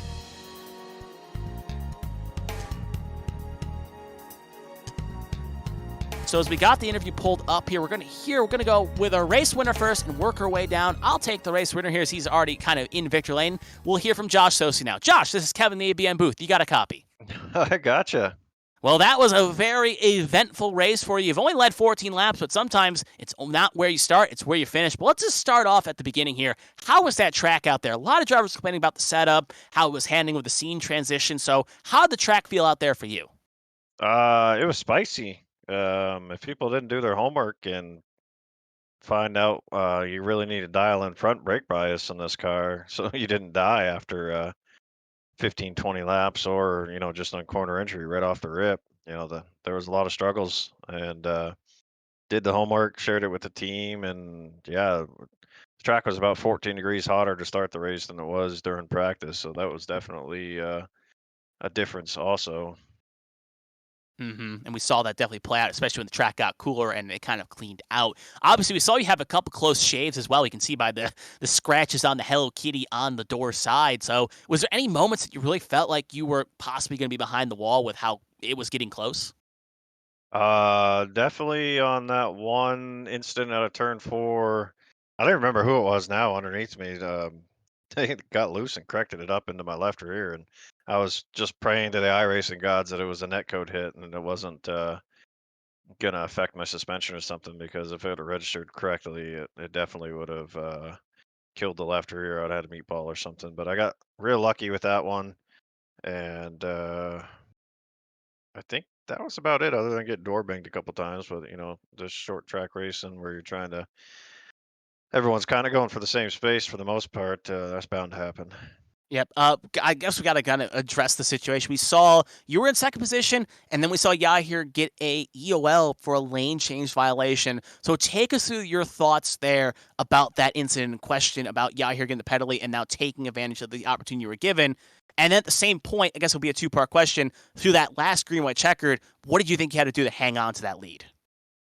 Well, I was absolutely floored when Yahir took off and jumped up in front of me before the start line. It's no way. I mean, you're not going to look a gift horse in the mouth, but that was definitely uh, Yahir's race to lose, especially when you got out front. You could just control it so much better. And I was absolutely stunned that that happened. And then after that, I was just focused on doing what I had to do that first restart. Did a good team countdown with Caitlin to clear through for 1-2, and gave another countdown on the final restart. So hopefully Caitlin could protect position as best possible. And then my whole thought process was, don't miss your marks. Don't throw away everything here after a very up and down race, to finally put myself back in position to capitalize on someone else's mistake. Don't be that person to make the mistake to hand it over to someone else. Okay. Positives of having teammates, especially working out, and make sure you get a 1-2 finish for Lady Liberty. Last question I will throw out. Obviously, next week is the big HTL 500 at Charlotte. So, how do you feel about Charlotte? And do you think it's a track we can see you maybe get your third win on the year on? Hopefully. I mean, last year didn't go good. I got caught up in some stuff. I think I messed up qualifying, or I had an EOL or something, and just coming through the field, I got caught up in someone else's wreck when pit stops came about. So that finish was definitely not indicative of where I expect to run there. Uh, but we'll see how it plays out. It's another one of them drafty type tracks, and you got to try to take care of the right front, which is going to be the main priority, like I was trying to do tonight. But in that same process, you just give up so much, and you never know how it's going to play out. So try to protect the car and just kind of see where I shake out at the end. Be the main objective. Hmm. Hopefully, talk to you guys again, but we'll see. There's going to be a lot of heavy hitters at Charlotte.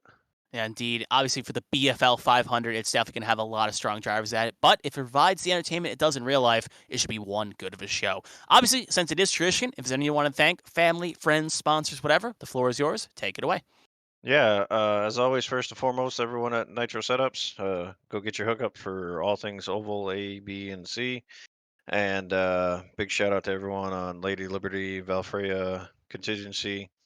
Great job on working together in practice and sharing some feedback on what I provided with the master cylinders. Everyone seemed to like it, and we kind of tweaked it a little bit here and there. So, as usual, great communication. I want to give a shout out to Alfred and Kevin too, because they were having really good runs, and they just got caught up in some bad stuff. Unfortunately, that's how it goes sometimes. And big shout out to Selena getting a top five. I know they had said their heart rate was almost like 200 coming to that final restart, so just didn't know if we are gonna have to provide a phone call for emergency CPR or something. But glad to see them finish it off, and great job to Caitlin bringing it home P2. And yeah, just glad to get out of here. That was a long night. Yeah, it was definitely a long night. So you enjoy the rest of your night here. Take the load off. You deserve for after that performance you did. Josh Sosi, our race winner. You take care. Have a good rest of your week. Thank you. And that will move us on nicely to our second place finisher, who I think Joe has flagged down. Joe, why don't you take it away? Halen Hyde finishing second here at Iowa. And I'm just going to ask the question that everybody has on their mind. You started 20th. Did you think you were going to end up position number two? Um, I don't know. It was going to be a long race. And with the setup, I guess it was, or the car and track combination or something, I was just going to take it easy all race there and just sort of see where I was going to end up. Uh, I think I was only quick enough to maybe win if it was a really long run, but I mean, at the end of the night here, P2, I will definitely take that one. Absolutely. As you talked about the setup, and the setup was definitely a challenge for everybody. In some cases, it was not, people didn't do enough homework. People didn't anticipate the setup being what it was. What was it like for you? How did you find the setup, and how were you able to make it work so well for you? Again, coming from all the way back from 20th to position number 2. Well, I mean, for qualifying, I'm driving the Williams car, so it was natural that I would qualify in 20th, but it was just a little free for me out of the corners, but just sort of working the bottom lane for me almost all night and just sort of chipping away at everybody that was running in the middle. I would eventually just be able to get them in a position where if they stood on the throttle just a little bit too much, I could get by them underneath and then by the next corner, just clear them on entry. So it was really tough the way I had to really drive and be disciplined, but it's still as the night went on and rubber built up and the temperatures cooled off, it was starting to feel really good on the exits. Turn 4 was still really bad, but yeah, it just sort of started to really come back to me. The car worked. You were able to feel comfortable with it. The next thing I wanted to ask about is team dynamics. You had your teammate there with you out the front at the very end of that race. Were you thinking about racing him, and or were you in a support role at that point? Tell me about how team dynamics ultimately played into your win or to your second place finish. I mean, we're always going to try and go for a win if it's presented. Was I going to bang bumpers with uh Susie? No, I was going to keep it as clean as possible, but if he slipped up or if I got a run, I was still going to take it, but we had our restarts timed down perfectly and just getting ourselves into the 1-2 position, but then also getting Selena P5 and then Josh gaming with all of his troubles all night long, getting all the way back up to 7th. It's just a really good result for the team. Great result all the way around. Final question next week, Charlotte Motor Speedway, the 500, the BFL 500. Uh, what do you thought after? How do you carry the momentum from tonight's second place finish into the 500 next week? I love Charlotte, one of my favorite tracks to go to, and I'm just going to go ahead and try and really focus on what I know each time I go there. And the season 3, I ran strong. Last season, I won the race, so I mean, I'm gonna go ahead and just try and win the race, but we'll see how it goes. Shout out time. Who makes it work for you in the 3 team? Well, everyone at Lady Liberty Motorsports here and Valfreya, the entire team conglomerate dynamic works out really, really well. Um, Also want to thank all the support from all the friends and fans, Callie, Chrissy, Lexi, Emily, probably missing a few others, but also everyone in HTL admin team for coming in, putting on the races each week, all of you up in the booth. And, but I can't forget to say that my condolences to Carmen in this trying time for her. Hopefully, I'm thinking of her and hoping that everything, um, as bad as it may seem, hopefully gets better. Caitlin Height finishing second in the number 3 machine here at Iowa. Kevin Young has caught up with our third place finisher, I'm sure. Yep, I have brought him in here, and we're going to hear from their thoughts now. It is Pacey Wygant who finished in P3. Pacey, how are you? I'm good. How about yourself? I'm doing fine as well. Obviously, we have a lot to cover here in a short time, and we'll just get right into it. Obviously, you didn't lead a lap today, which is something that probably you kicked yourself on, but you had a strong car. So how was the track out there for you in these conditions? As we've seen some drivers coming about the setup, but others like Sophie saying the track felt just fine. Uh, track felt all right. Setup definitely didn't feel great. Um, but yeah, track was good. It was just all about keeping the momentum up, and you hit the bumps the wrong way, it'd kick sideways, and just bottom out. And it wasn't like the trucks. I'll tell you that much. Trucks way more fun to drive here. I could imagine with the low horsepower, it definitely would kind of help out quite nicely. Obviously, in the middle of the race, we saw you were racing up front. Then you had that little incident when you're side by side that caused you to fall back. And then you got in a wreck where we saw you hit the front wall. Was there any major damage that was caused from that wreck, or was the car luckily still pretty much in tip-top condition? Somehow I managed to escape that with like 12.5 seconds of optional repair. So no engine damage, nothing wrong with the car. I was just as shocked as probably everybody viewing. um, but yeah, I feel like I probably passed the most cars tonight. Start getting the EOL to begin with, and then driving to stage points, and then getting in the wreck and driving through the field again, and there at the end with the contact with me, and I think it was Rodriguez battling for the lead. It dropped me back again. Then I pit. Yeah, I was passing a lot of cars tonight. You definitely were making it work, though, showing definitely a strong ride there. Obviously, we got to talk about that last restart there as well. We saw Rodriguez get that lane violation. Then the caution came out. Then we got a green light checkered. So what was going through your game plan on that last restart? Do you think you had anything for either the Lady Liberty Motorsport drivers ahead?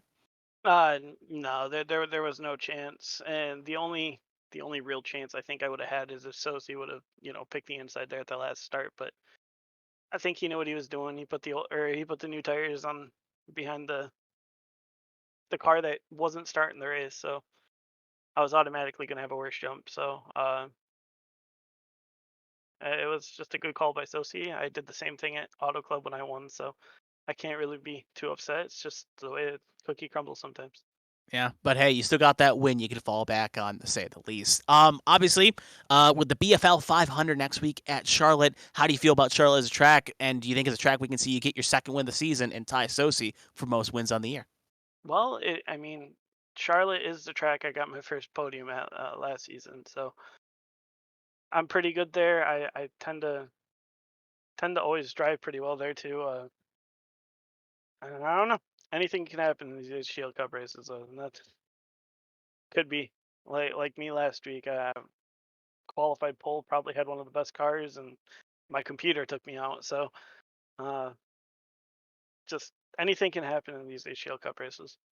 You can definitely say it again, as we've seen all the highs and the lows. Obviously, since it is HTL ABN tradition, if anyone want to thank family, friends, sponsors, whatever, the floor is yours. Take it away.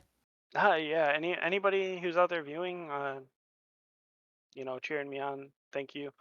My fiance, she always watches. I think my grandma might have been watching tonight, so shout out to you, Graham. Y'all up in the booth for broadcasting each and every week. Everybody, all the admins behind HTL as a whole, they're all doing a pretty good job. Shout out to PBR Racing, Coast to Coast Racing. Without them, I wouldn't have a ride. So, yeah. Great as well. Obviously, thanking all the sponsors, good coast to coast, to keep you on the grid and having good performances like that. But obviously, you take care. I think we'll talk again for the end of the year. But if not, you take care and have a good rest of your week. You too. And that was Pacey Wygant, our third place finisher. So I think we'll send it back up to Joe, who will have his closing remarks. And I think we're ready to get on out of here.